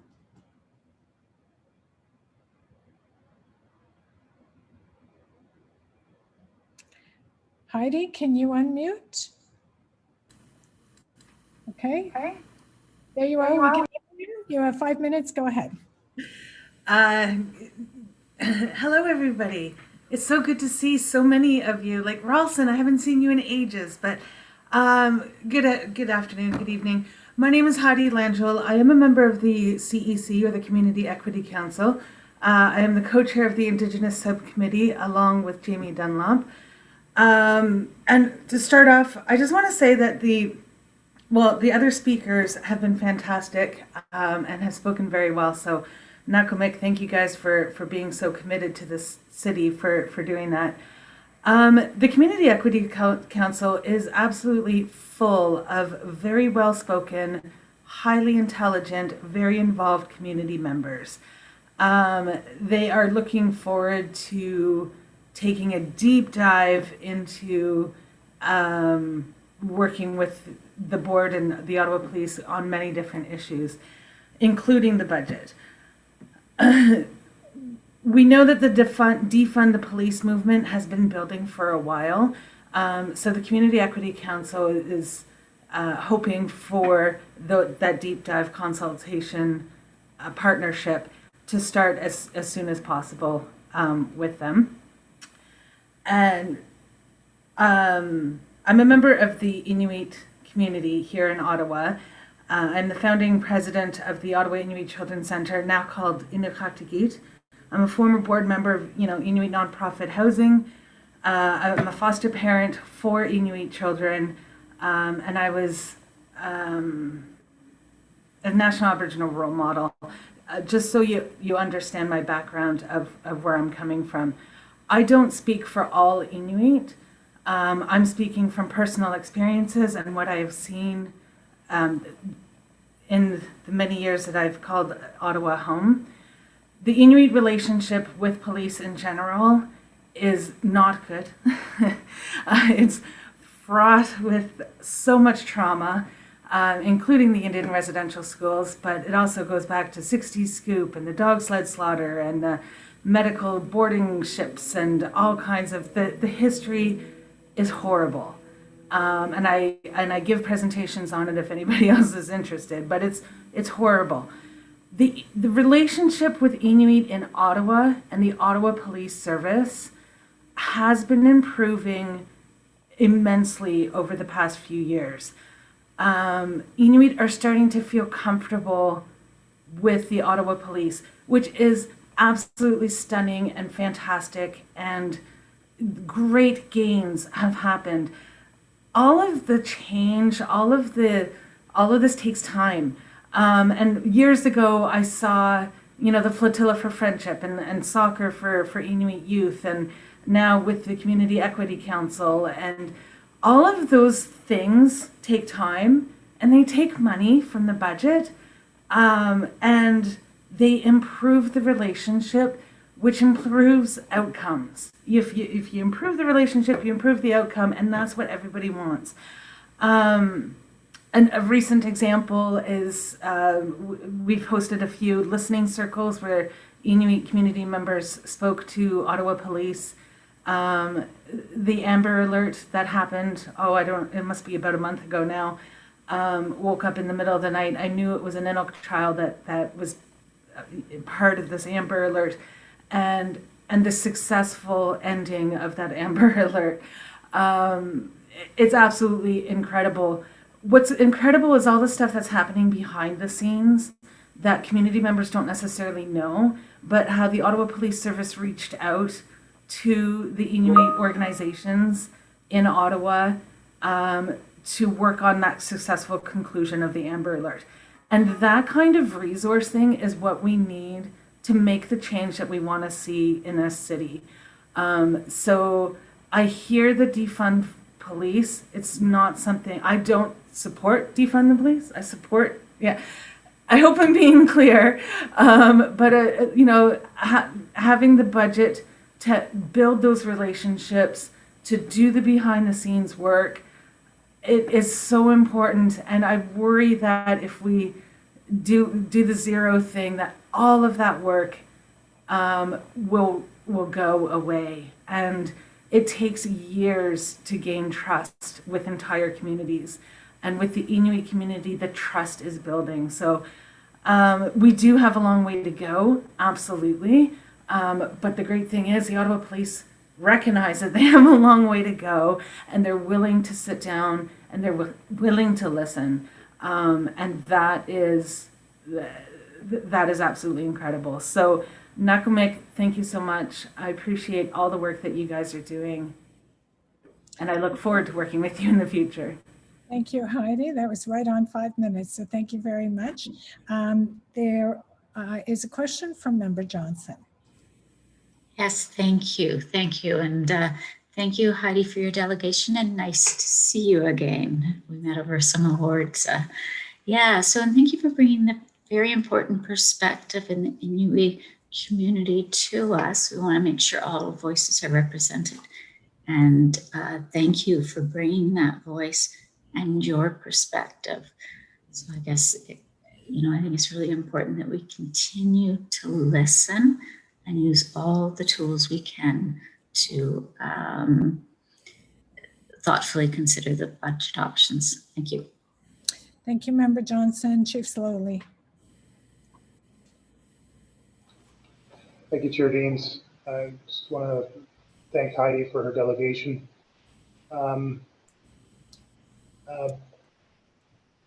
Earlier delegation cast some disparagement on the quality of our CEC members.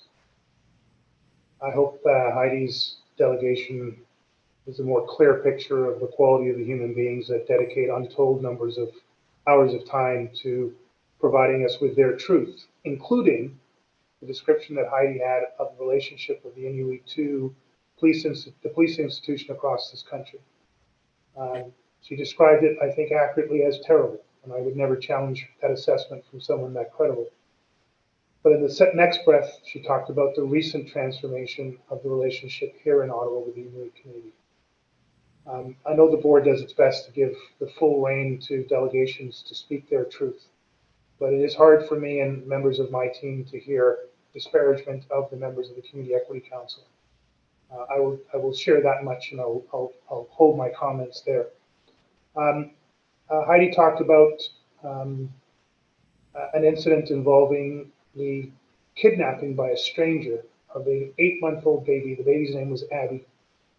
This board has heard numerous delegations, including several today, who insist on telling you with a straight face and great impassioned comments that the police do not prevent anything, we only harm.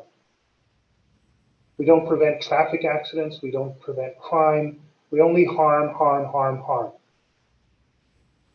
Baby Abby was stolen from her mother in the middle of the night by a complete stranger, herself suffering a mental crisis. There's no other service in the city or in the known world that could respond to a call like that. Within seconds, neighborhood resource team officers rushed to the area. One of those neighborhood resource team officers got the slightest description of a potential suspect or witness.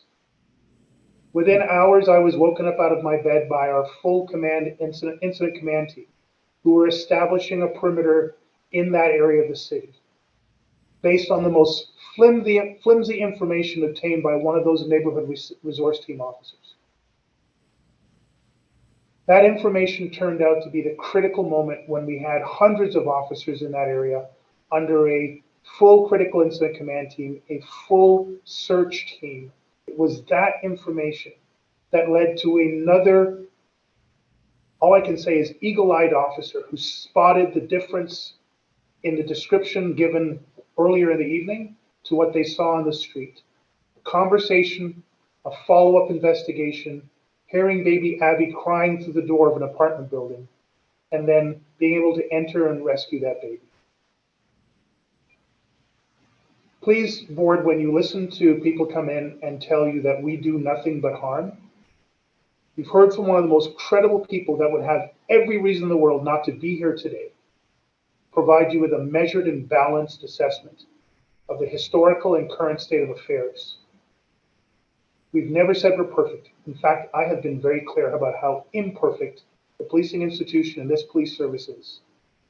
But none of that should take away from the dedication and the actual results and public safety outcomes, trust-building outcomes of the vast majority of the members of this police service. We have so much more we need to do and need to do better, and that was well described by the last delegation.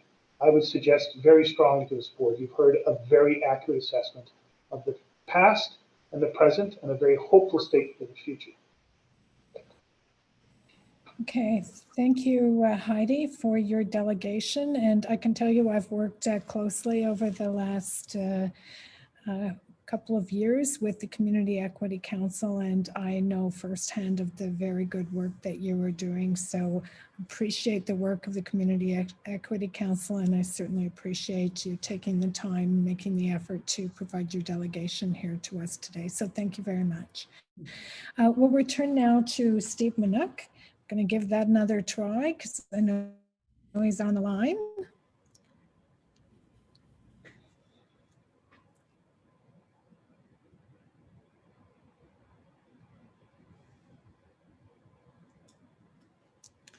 Steve, you need to unmute. Did it work this time? It did. Go ahead. You have 5 minutes. Hi, everybody. How are you?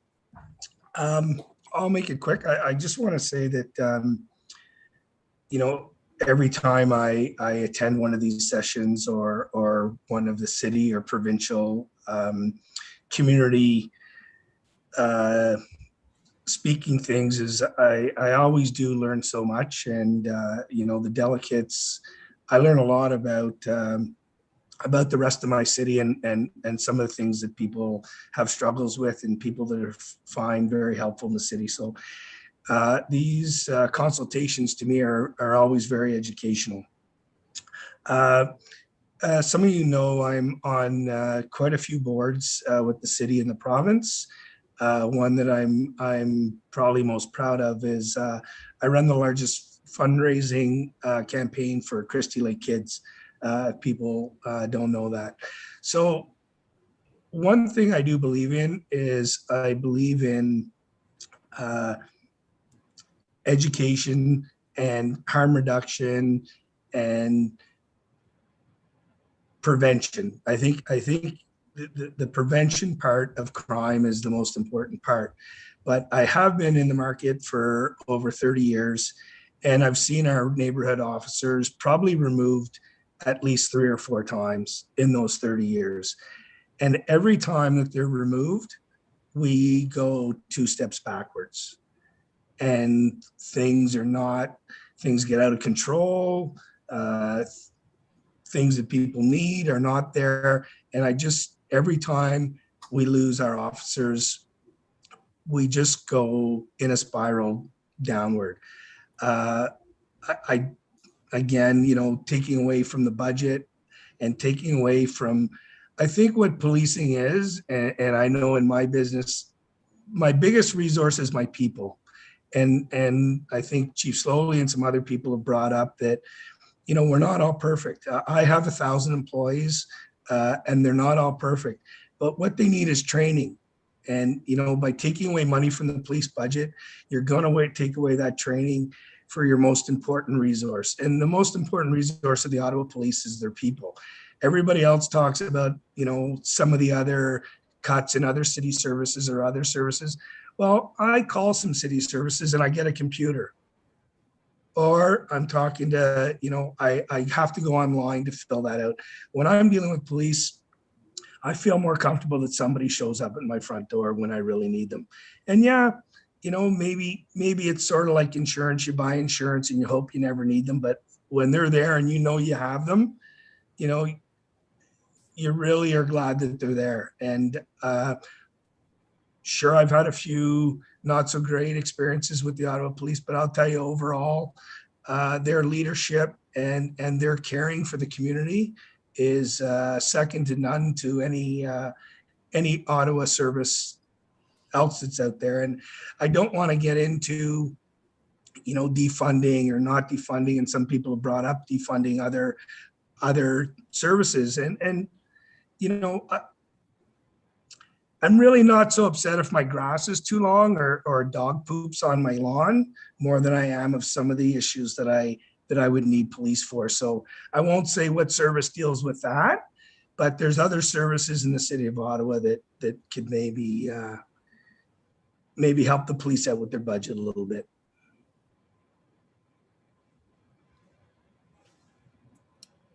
Is that it, Steve? That's it. Okay, well, thank you very much for your presentation. Are there any questions or comments for the delegation? Seeing none, we appreciate you taking the time to be with us, and we will move to Godlove Gwafuzi.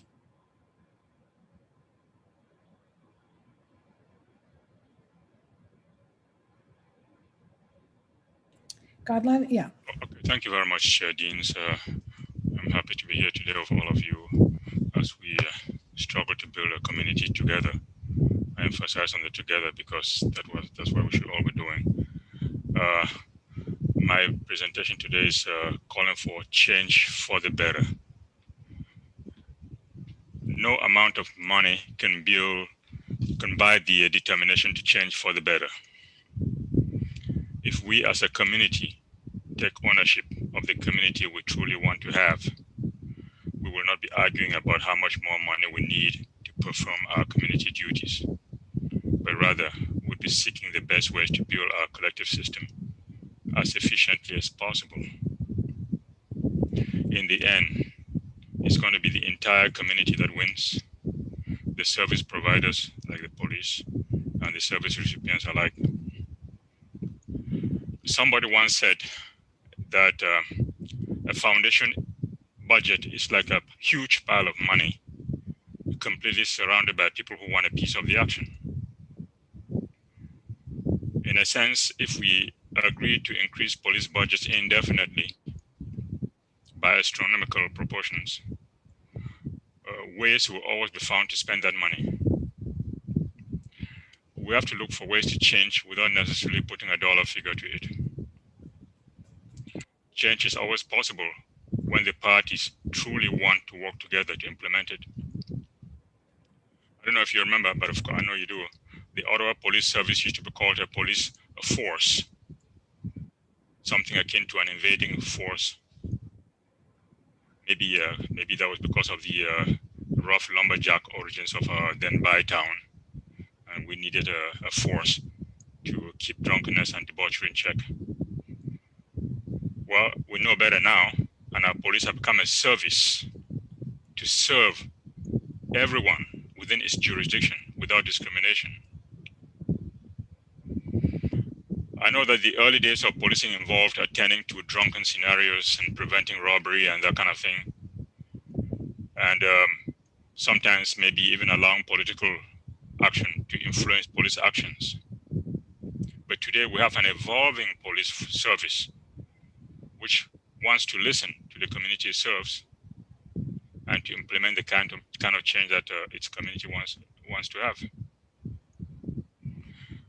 Right now, today, we have all these cries, loud and strident cries, calling for a better policing model for a very multicultural city. Sure, we've heard about defunding the police, cut the budget and everything else. And those are all cries of anguish because of the perception that our police service has a parallel unwritten agenda. And this agenda doesn't favor people from the traditionally marginalized groups, especially those with a negative race tag, which they drag around with them. because of where and how they were born. Today, we are calling for a smart, honest, responsive police service that must evolve and implement real-time change in response to the changes within its community catchment basin. In fact, our police officers ought to be the one leading these calls for change and not only responding to pressure from the community. Police officers are not social workers. There have been numerous community calls for help that involve mental health scenarios for which the police are not trained to respond to and which they should not be handling. In fact, we would have expected the police to initiate this change in the mandate by calling for a strong mental health or social service component to be built into the work they do, or just outright outsource what they cannot do to those who are competent to do it.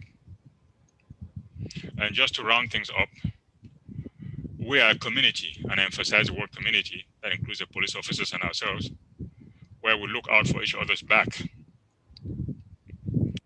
Police officers out on the beat should be reporting back to the chief, calling for the right kind of professionals to be retrained and assigned to the myriad problems the officers experience out there.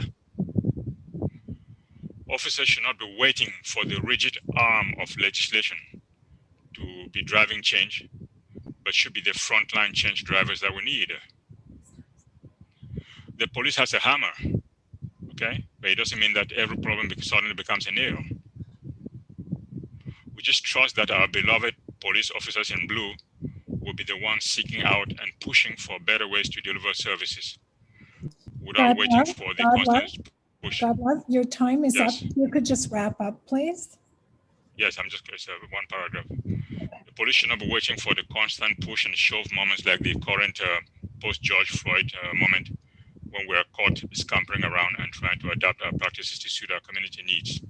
This is something that we should have been built into the process from the get-go, and we remodel along the way as we go. I thank you very much for having me talk to you today. Thank you very much for your delegation. Are there any questions? Chief Slowly? Thank you, Chair. Godlove, thank you very much. I think you raised some very, very important points there.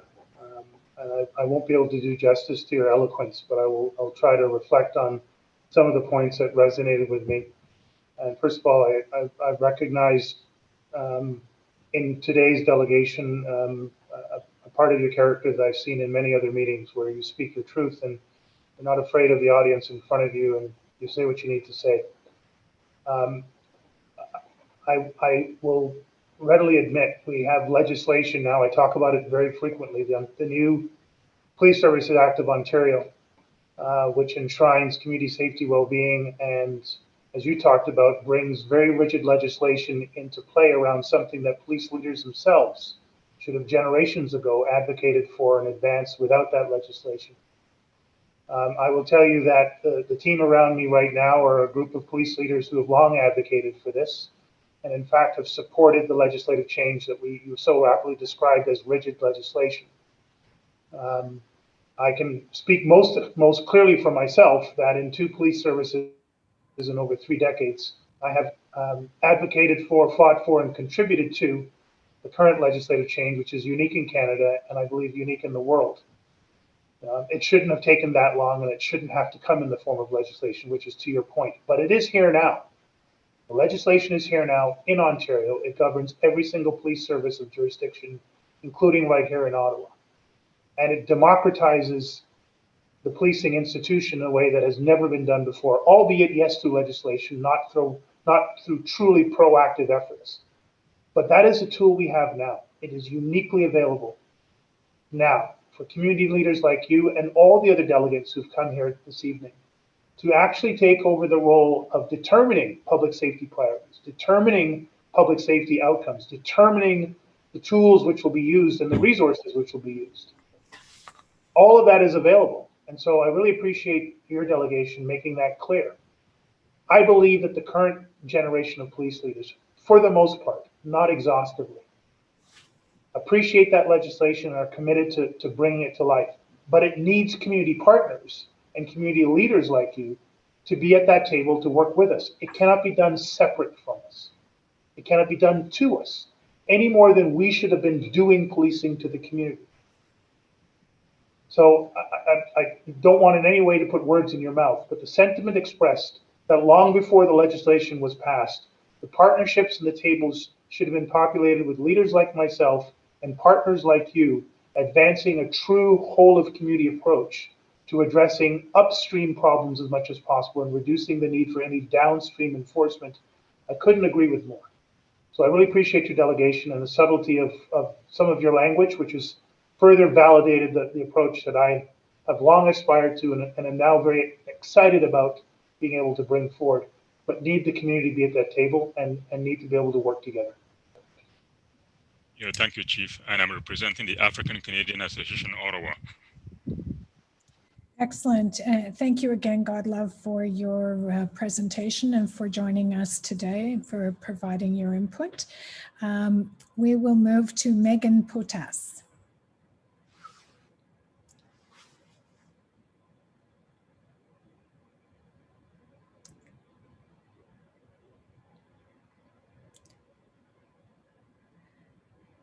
Megan, you're on mute. Oh, there we go. Hi there, sorry. Hi there, my name is Megan Potas, and I'm one of the core organizers for Showing Up for Racial Justice Ottawa, also known as Surge Ottawa. And at Surge, we mobilize white people into supporting through meaningful action the racial justice efforts led by Black, Indigenous, and other racialized activists. For example, we supported 613-819 Black Hub Noir's Compassion Not Cops campaign. And I'm here today to echo their calls for the Ottawa Police Budget Board to freeze the budget. So the community is, as you've heard today, is rather outraged and frustrated that another 3% increase to the police budget is yet again on the table. You've heard from our community that it is not what we want and we feel utterly ignored. And I'm uncomfortable with the idea of funding a demonstrably racist and misogynistic police service in my community at the expense of essential services like housing, transit, community, and public health, especially when I understand the harms that policing causes against marginalized groups.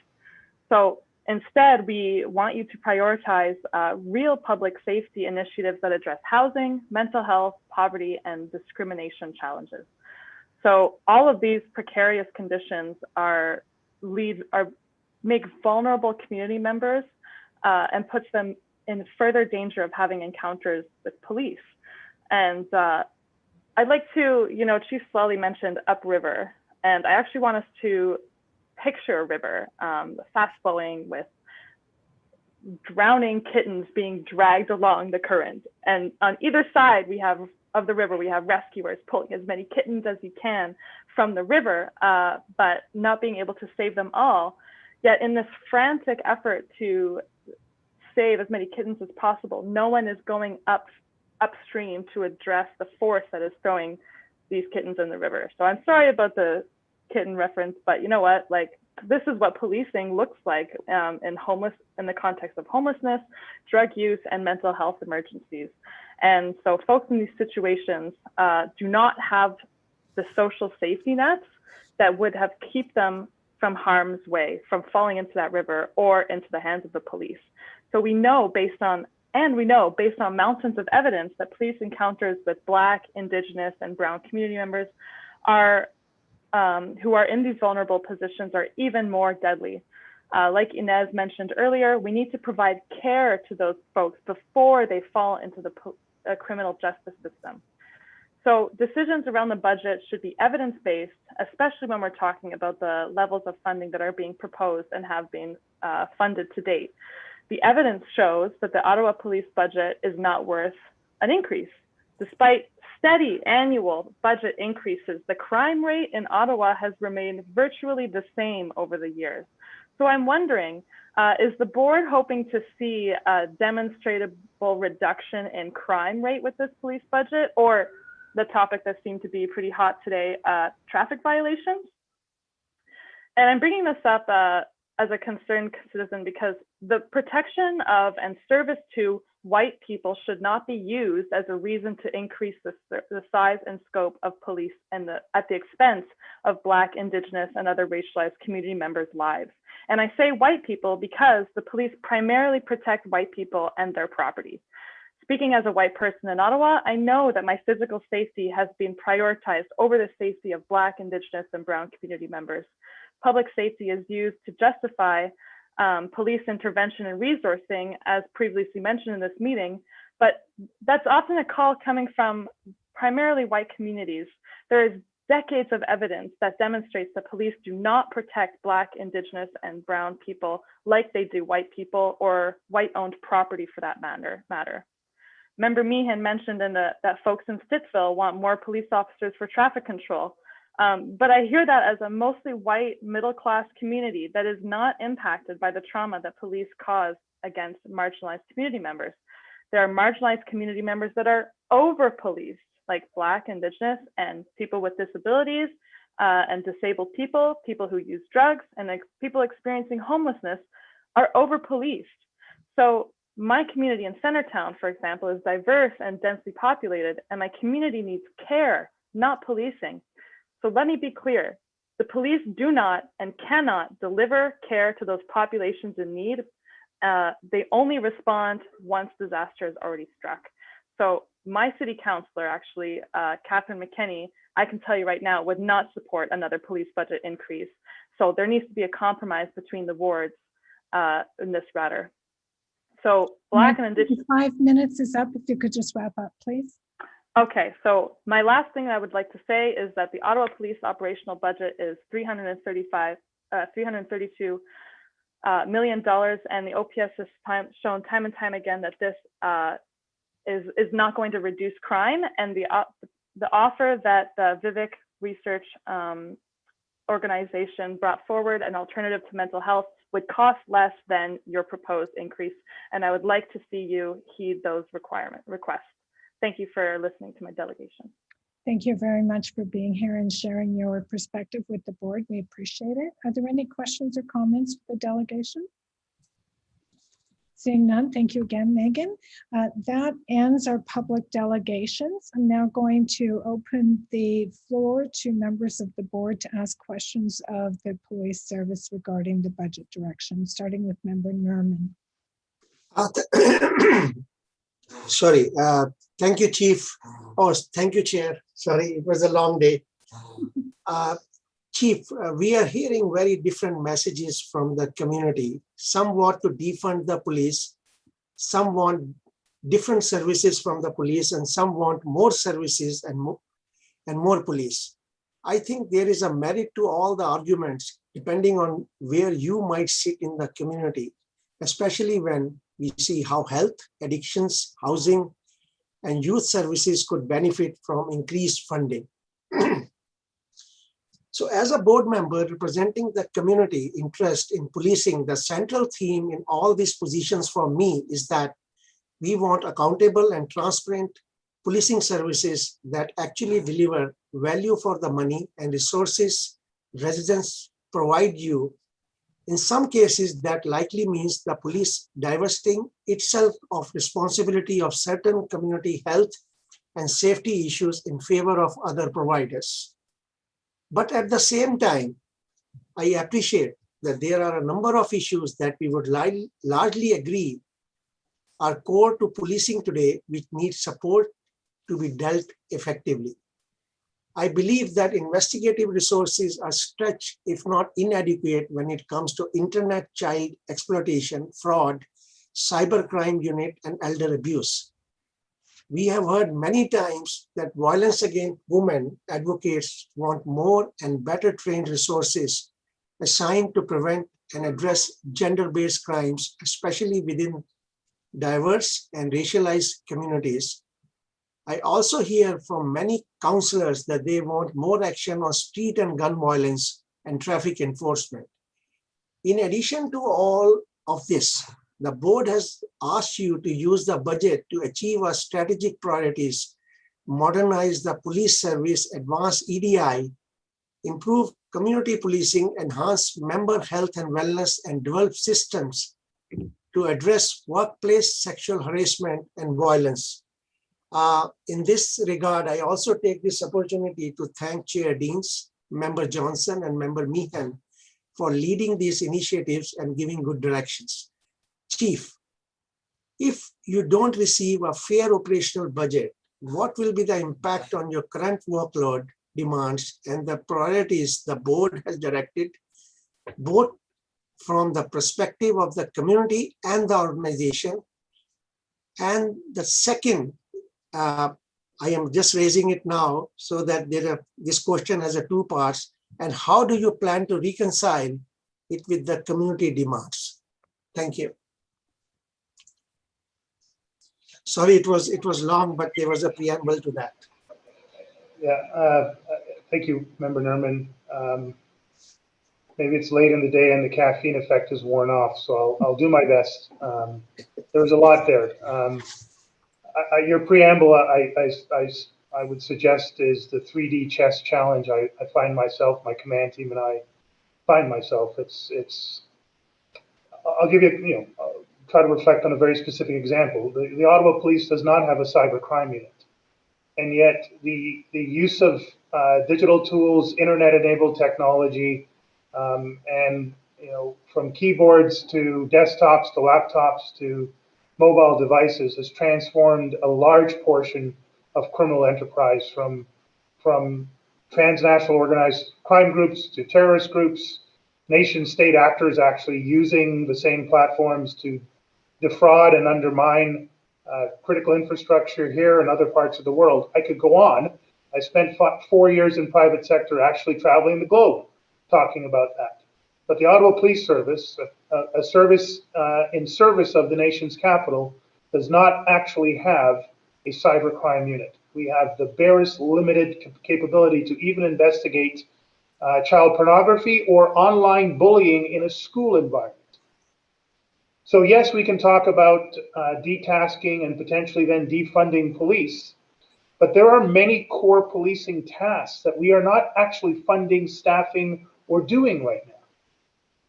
I'd like to see a percentage of work that shouldn't belong to the police being done in partnership with or separate completely by other organizations, but that still doesn't actually assess and address a large other amount of work that we're not doing. Since COVID, for instance, online fraudsters have targeted the elder and the young, small and medium-sized businesses, particularly for more sophisticated online frauds. The demand factor on frauds alone, you could double the number of police officers in Canada and you wouldn't keep up with it.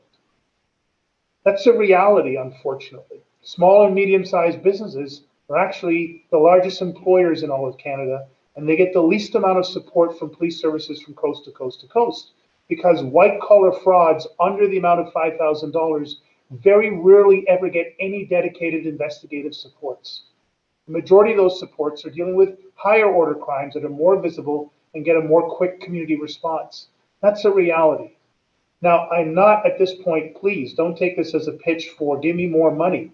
But the reality is when we detask and defund, there are still other areas of policing, core policing, crime, criminal investigations that are not yet getting resourced in any adequate way, in some cases not at all. The second part of your question will come down to the consultation process. So we've laid out a plan for this board to consider. That is a broad and deep and long consultation process. It involves very innovative techniques. As much as I can advocate for this or that, ultimately we are committed to letting the community advocate for what it wants. That's why we've sat here for tonight for almost 3.5 hours listening to delegation after delegation in order to get their input. And so let's let that process unfold as it should over the next 3 to 4 months. And let's learn from that process. We'll report fully and fairly all of what we've heard and experienced in that consultation process. It will significantly, but not exclusively, inform our final recommendation to the board. And at that point, the board will be in its most informed position in its entire history in order to make the most informed decision around the budget. And at that point, whatever the board's decision is, it'll be the board's decision. We'll accept it and do our best to work within that budget envelope, assuming it gets passed by by the city and the mayor.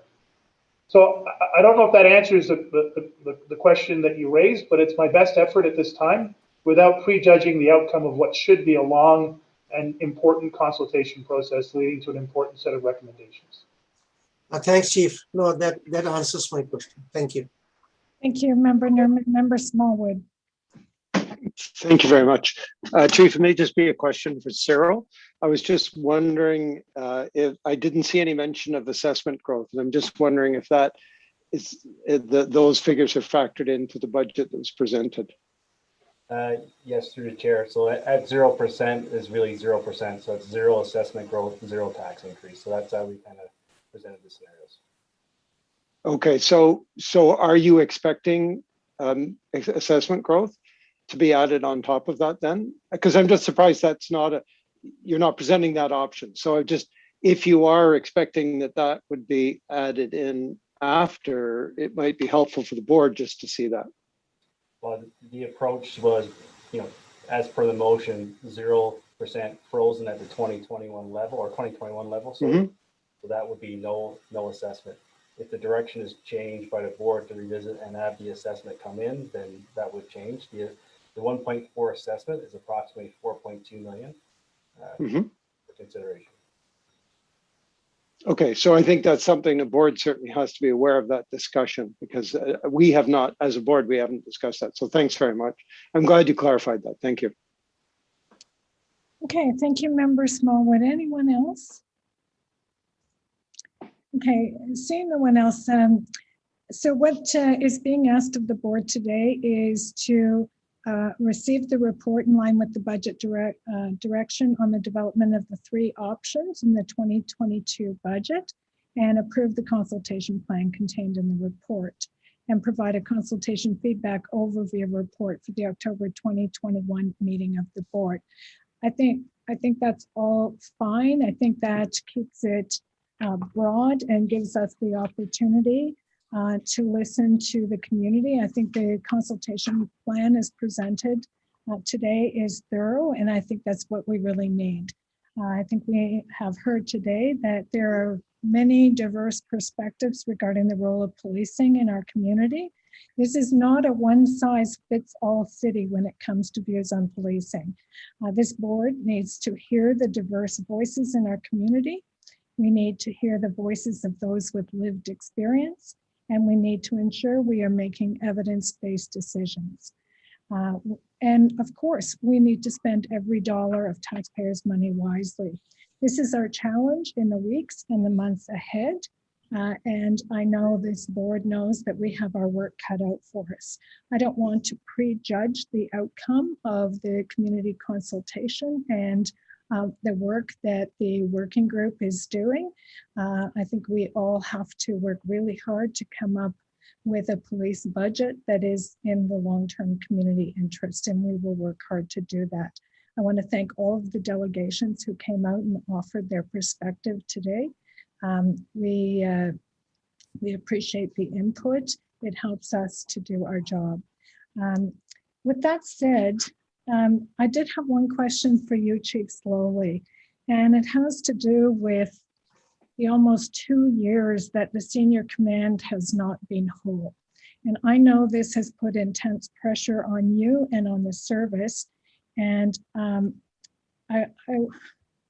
know that we're in very tight budget, and within the confines of the difficult 22 budget we're in, I'm wondering if you could report back to the board on options to address the gap in the senior command.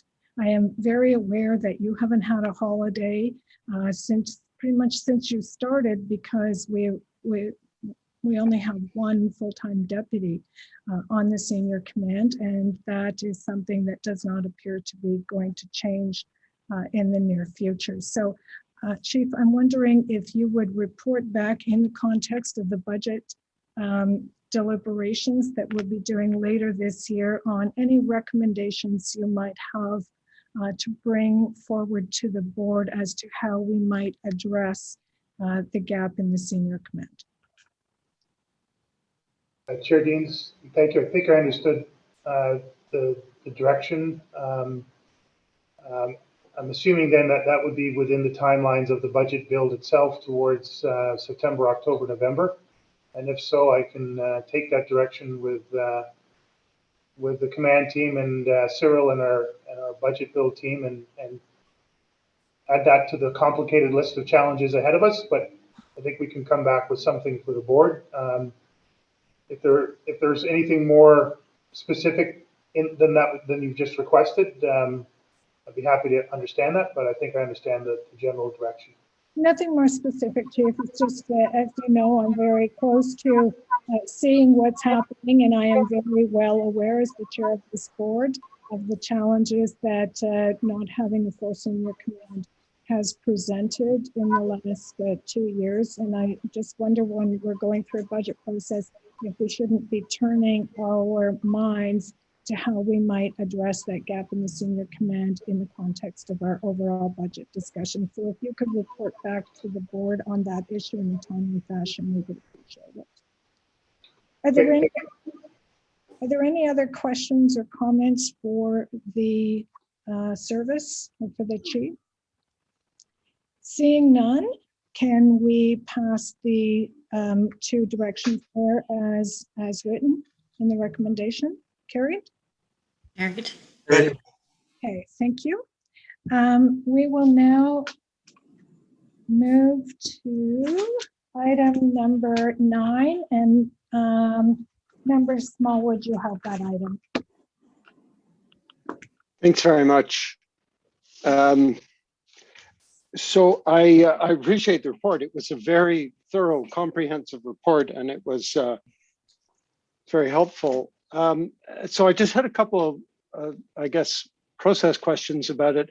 I noticed, and I think I'm asking this in light of the reason I think this is important is because we often hear about public trust of policing, and some people sort of suggest that police are above the law, or they act like they're above the law. And I think this is really important so this process is really important. And one of the items that I had highlighted or noticed highlighted, and it was the new automatic speed enforcement cameras, and the fact that they seem to be, I didn't want to use the term nailing, but being triggered by police officers in their cars. And I noted in the report that 42 were confirmed to have been in the lawful execution of their duties, but about 20 are being further investigated. So one thing I was wondering is just, I would have thought, as somebody from the outside, that it would be a fairly simple thing. There'd be a call log. There's a time stamp on the infraction. You compare the time stamp on the infraction to the call log. You're either on duty or you're not. I don't know, but I'm not involved in this thing. So I just didn't understand why it would still be under investigation. The 42 were confirmed immediately as being on lawful execution, but the others are now being investigated. So is that not something that could be done quickly? And if not, how long will it take? And I think I remember before being told about the penalties that are associated with that, should it be found that they were not in lawful execution of their duties, which is somewhat appropriate given we're talking about speeding and the problem speeding causes. Sure, thank you very much. I think Krista right now is trying to shift Inspector Hugh O'Toole over from the attendees to the panelists. He will answer your questions substantially, and to a degree my answer is buying him a little time to get over here. But at a high level, sir, the investigation inevitably takes longer than the clearing. It requires then to serve the notice that there's a chief's complaint, a conduct complaint on the member. The member obviously has the right to retain support from the association. There are interview dates that have to be set up with the PSU folks, and then there's interviews, and then there's further verification. So there is a more due diligence process, rigorous process to the investigation. It's harder to prove it than to disprove it in this case. You mentioned the penalties. I have actually undertaken a review of the penalties to tighten them up and shorten the time period for escalation of significant action. That went through a process, just concluded with my senior leadership team and my command team in our conduct risk management meeting just last week, and that's now being put into policy going forward. So some of the delay in resolving the historical cases was to make sure that we had updated the penalty regime around this. And with that, I see Inspector Hugh O'Toole is now on the panelist list, and I'm going to turn things over to him to do a deeper dive into your question. Thank you, Chief. Can everyone hear me okay? We can. Good evening, Chair Deans, members of the board, and Councillor Smallwood. Excellent question. I'd be happy to answer that just a little bit more detail with some overlap on the information that the Chief has already provided. So as you can see from the stats that we provide in the quarterly reports and the annual report, you can see that, with the introduction of automated speed enforcement cameras in the city of Ottawa last August, we've seen an influx of speeding infractions involving our members driving police vehicles. Notwithstanding a significant majority of red light cameras and automated speed enforcement cameras infractions involve officers responding to an emergency or priority call for service, the rise in ASEs, as we call them, speed cameras, has prompted the requirement for an effective process to review speed infractions on an incident-by-incident basis and apply progressive discipline as needed. A process, as the Chief mentioned, a process was approved last week by the Chief and senior leadership. We've been working on that for several months, pretty much from the new year when we knew that ASEs was going to be on the horizon. And this week we're working on board police association and member communication plan.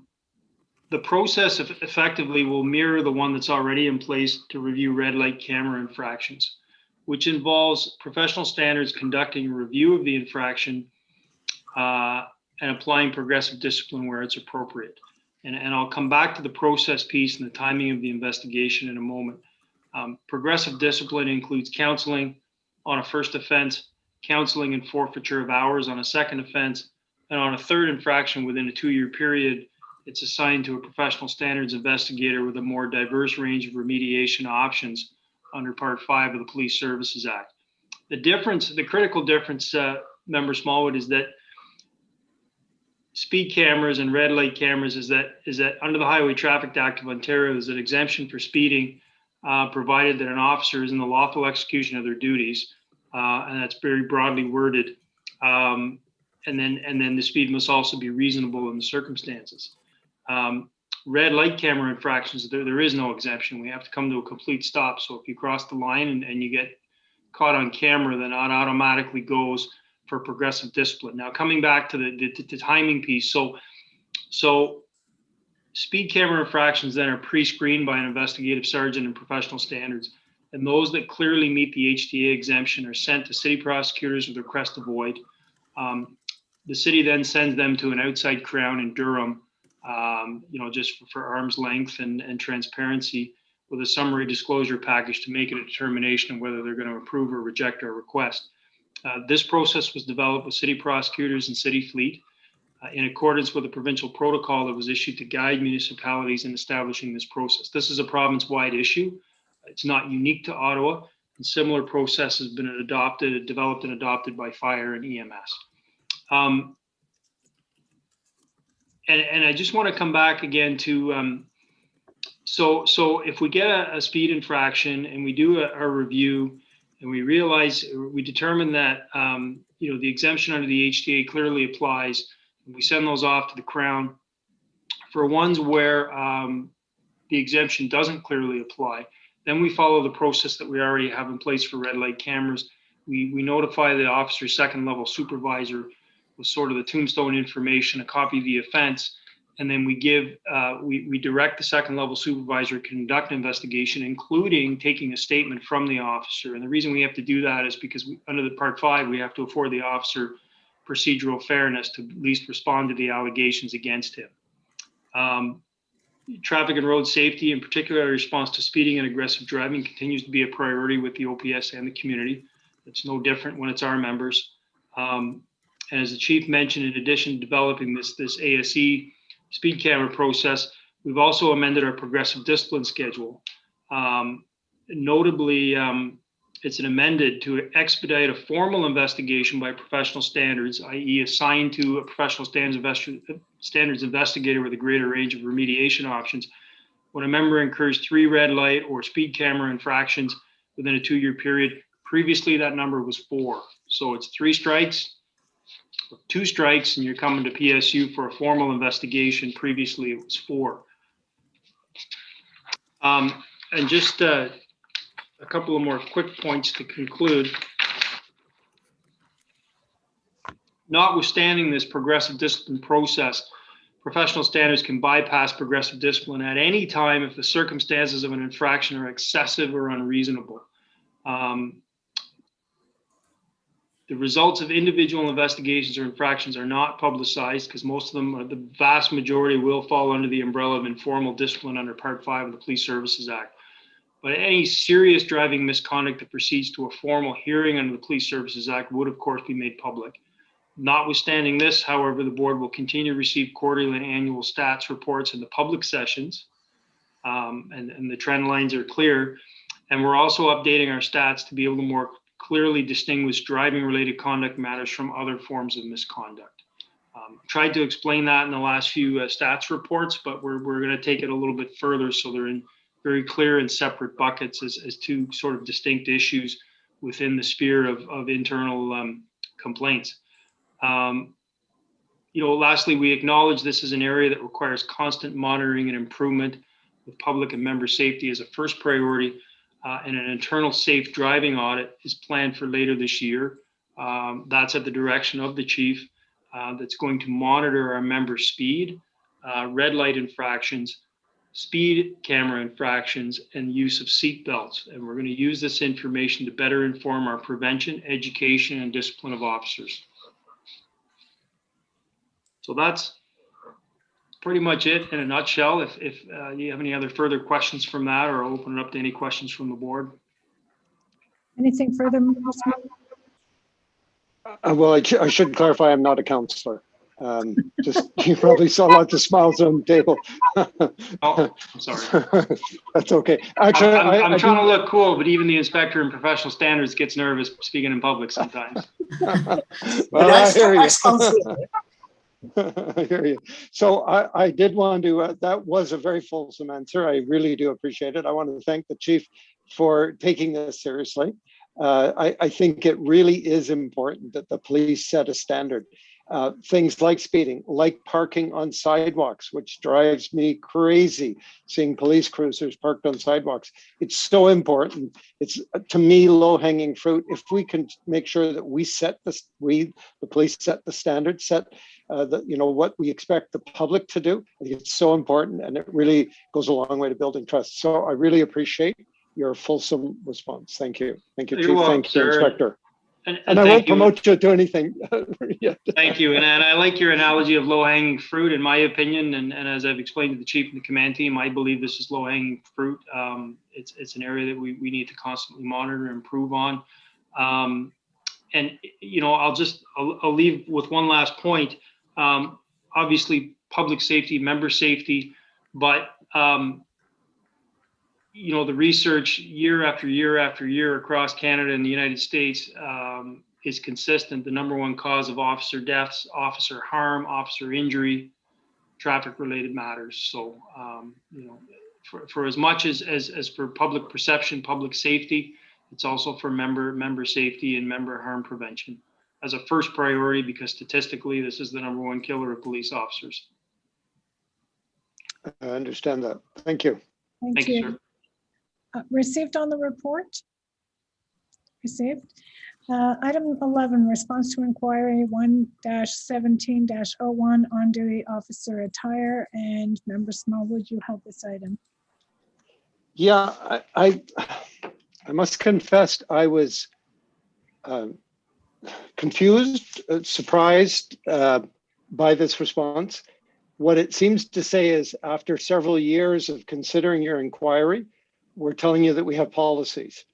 I'm not sure why it's taken this many years to reply to something if the answer is going to be, don't worry, we have policies.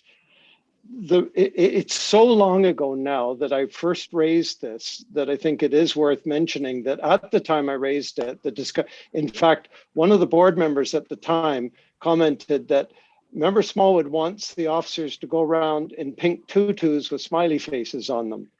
And it was, and that was because I was saying that if we wanted to address the issue of being a service rather than a force, we should try to make sure we do everything we can to have our uniforms, our vehicles as user-friendly as possible. And I wondered at that time if it was possible that we, since I knew we had policies, if we could have a aim in a direction. There are many American and European cities that have police services that have visible cruisers, for instance, that are designed to be visible so the public can see them, so that in accidents they can be seen more easily. And similarly with uniforms, to make the uniforms visible. There has been a bit of a trend over the years to go to all black uniforms. And I don't think that they are as user-friendly as other options. So my hope was that we could look to some sort of progress in terms of the decisions around what attire is worn. And I raised a specific example of a women's march where the photograph showed that officers dressed all in black. It was an overcast day. They had black sunglasses on, black uniforms in black cars. And then I compare that to a St. Patrick's Day march where the officers had brightly colored uniforms and were looking very approachable. So that was my hope. So I was confused when I got the answer was, we have policies. So I'm not sure if I failed or just because it's gone on for so many years, the whole context was forgotten.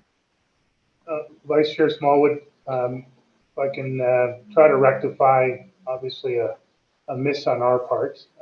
I think we took this question around more recent events that relate to symbols on police uniforms. So we obviously did not understand the question. Let me try to be very explicit. And I think this relates to conversations certainly that you and I had when you were the interim chair. I can't remember if it was actually part of any public meeting, so forgive me if the rest of the board may not have been informed, but you will recall, Vice Chair, that last year we got into a very healthy discussion. This is probably pre-pandemic or shortly after it, before we understood the financial implications. This was probably pre-George Floyd, before we understood the implications there, that we were considering looking at a range of culture change aspects of the police to modernize the police service, to a degree create a safer, more visible police service, a less intimidating police service. We were looking at the cost of best practices around markings of vehicles, particularly those used in European countries, Western European countries, that have far more bright colored markings and are far less intimidating in their black designs or dark designs. Vehicles themselves being smaller, less SUV-like and tactical looking. We had a lot of discussions around symbols on uniforms. We had discussions around the use of gloves, much of which came out of the Abdi Rahman incident. All of those things were on discussion. I can tell you I actually went so far as to reach out to some of the more progressive police leaders here in Canada, and for instance got a costing, albeit very high level, from Edmonton Police that to remark their police vehicles, it was going to add another $2 million onto their operating budget over a course of a couple of years. I will tell you very plainly and very bluntly, sir, while it is still important, I think, that we look at rebranding our uniforms and our markings on our vehicles and do a complete review of all the equipment that we use, given all the other priorities that have mounted on us in the last year, that's not in my top 10 right now, and I couldn't afford to put it as a budgeted line item for this board to consider. So I am very interested in going beyond the policy changes that we've made to go into more practical reviews, but that in itself will take time, it will take community input, and ultimately it will be a cost to the service to change our uniforms from dark blue, black, into something different. We looked at the New Zealand model, the National Police Service of New Zealand, and their change from dark blue and black uniforms to light gray. And so there are very clear examples out there that we can use for uniforms, scout car markings, but all of those will take time and take cost and take energy to change that I think is better spent right now on some of the more meaningful changes that we're undertaking right now. But I'm committed to it. If the board remains committed to it, let's prioritize it amongst the list of priorities And we'll get to it as soon as we collectively, we think it is a greater priority. If in the board strategic priority plan, you identify this as a priority, it'll escalate on my list. I can tell you that. But as of right now, it is not at the top of my list in terms of needs. My last comment, the policy change that is in this document that didn't hit the mark, I will tell you that policy change has had massive and immediate effect on hundreds, if not thousands, of our officers. That change in policy removed from the dress and deportment of our officers a lot of symbols and non-authorized items that has automatically improved the professionalism of our members. And that is taken seriously. If members are now out of alignment with that policy, then we have very clear and explicit instructions, primarily through Jamie Dunlop's area in our uniform branch, but not exclusively. Joan McKenna, Steve Bell, all have a clear understanding of what that policy means, and we've had a significant improvement, and where there are deviations, there are significant sanctions associated to it. So even though we missed the mark on the policy, it in itself has changed the uniform dress and deportment of the vast majority of our police service members. It is seen as a go-to policy for a lot of other municipal police service who are looking to us as to what we did and how we did it, so they can in turn improve their own dress and deportment of their members. So we missed the mark, but it hit the mark in terms of what we were trying to do. We are absolutely committed to changing the brand of policing, but I think we have other fiscal priorities and pressures that right now we just can't get to in a timely enough manner. Okay, thank you, Jake. Is that it, Member Smallwood? No, I couldn't leave it at that. I do appreciate that answer, Chief. And yes, we did have many conversations. And in fact, my inquiry was way before the thin blue line issue came up, which is why I was surprised to see it somehow get connected, because we had no idea that was ever going to come up on the horizon. One of the examples I gave you, and I absolutely appreciate what you're saying, I never suggested that we go out and look at repainting all the vehicles or buying all new uniforms. I completely agree with you. We couldn't afford it. But the example I gave you was at the Women's March, where the officers were dressed all in black with blacked out sunglasses in a black cruiser, and the St. Patrick's Day parade. And I actually have photographs, which I saved, which I'm happy to send you, but I don't think you need them. The point was somebody made a decision at that thing, at the St. Patrick's Day thing, to have a very friendly, approachable attire of the uniforms. And the Pride Parade is another example of that, very friendly, very approachable. And yet the Women's Day March was like offensive, I think. And so I just wondered, that's what I would call low-hanging fruit. That's something that does not need new uniforms. It does not need this massive overhaul that you're talking about. All it needs is somebody to say, we have options. We have to use the most approachable option possible at our disposal now within our budget means. That's what I'm suggesting. And Vice Chair, I can't imagine, because my experience here in my almost 2 years is we have a very standard approach to demonstrations. The use of uniforms and equipment is very standard. It's at the highest level. I've never seen anything like that in Toronto, and I haven't come across it in my travels across this country. I'd be very surprised if we deliberately created a different uniform and equipment deployment for a Women's Day demonstration than any of the other demonstrations you referenced or any other demonstrations that happen in the nation's capital. If you have those images, please send them to me. I'll have Acting Deputy Chief Dunlop review it. And if there was some deviation from what appears to be a very standard and very progressive protocol, we will take immediate remediation efforts and make sure that doesn't happen again in the future. But I would be surprised if it was the case. But if it is the case, we'll address it. I will absolutely track down those photos in my filing system, which will not happen overnight. Okay, Superintendent Dunlop. Yeah, I can answer it real quickly. I got a text from Inspector Lucas, who responded to this real quick as he knew about it. As you recall, at the Women's Day March, we had other protests and what have you, and we had to bring in other resources that were deployed elsewhere for other reasons. And the officers you're describing are our traffic officers that were not assigned it necessarily, but they came to assist due to staffing issues. So they have, from time to time, those black unmarked cars when they're doing traffic duties. So that's not normally how we show up to protests. or other type events with the orange coats and things of that nature. So that was the reason strictly behind that march, and it's not something that by any stretch of the imagination is purposely deployed. That was the rationale behind that particular incident. Well, I guess I'm surprised that answer didn't come a couple of years ago, but I really appreciate it now. Thanks. Thank you. Okay, and sorry, I referred to you as superintendent. I know you're acting deputy chief, so I apologize for that. Received on the report? Received.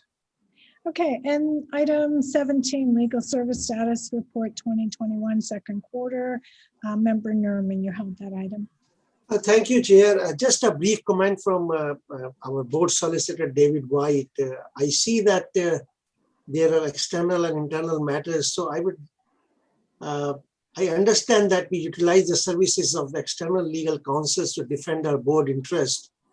So I just want to know what is the criteria of that empanelment and to ensure that services of the best lawyers or the law firms are retained to represent our board interest in such matters and at a competitive cost, given the budget pressures we are in.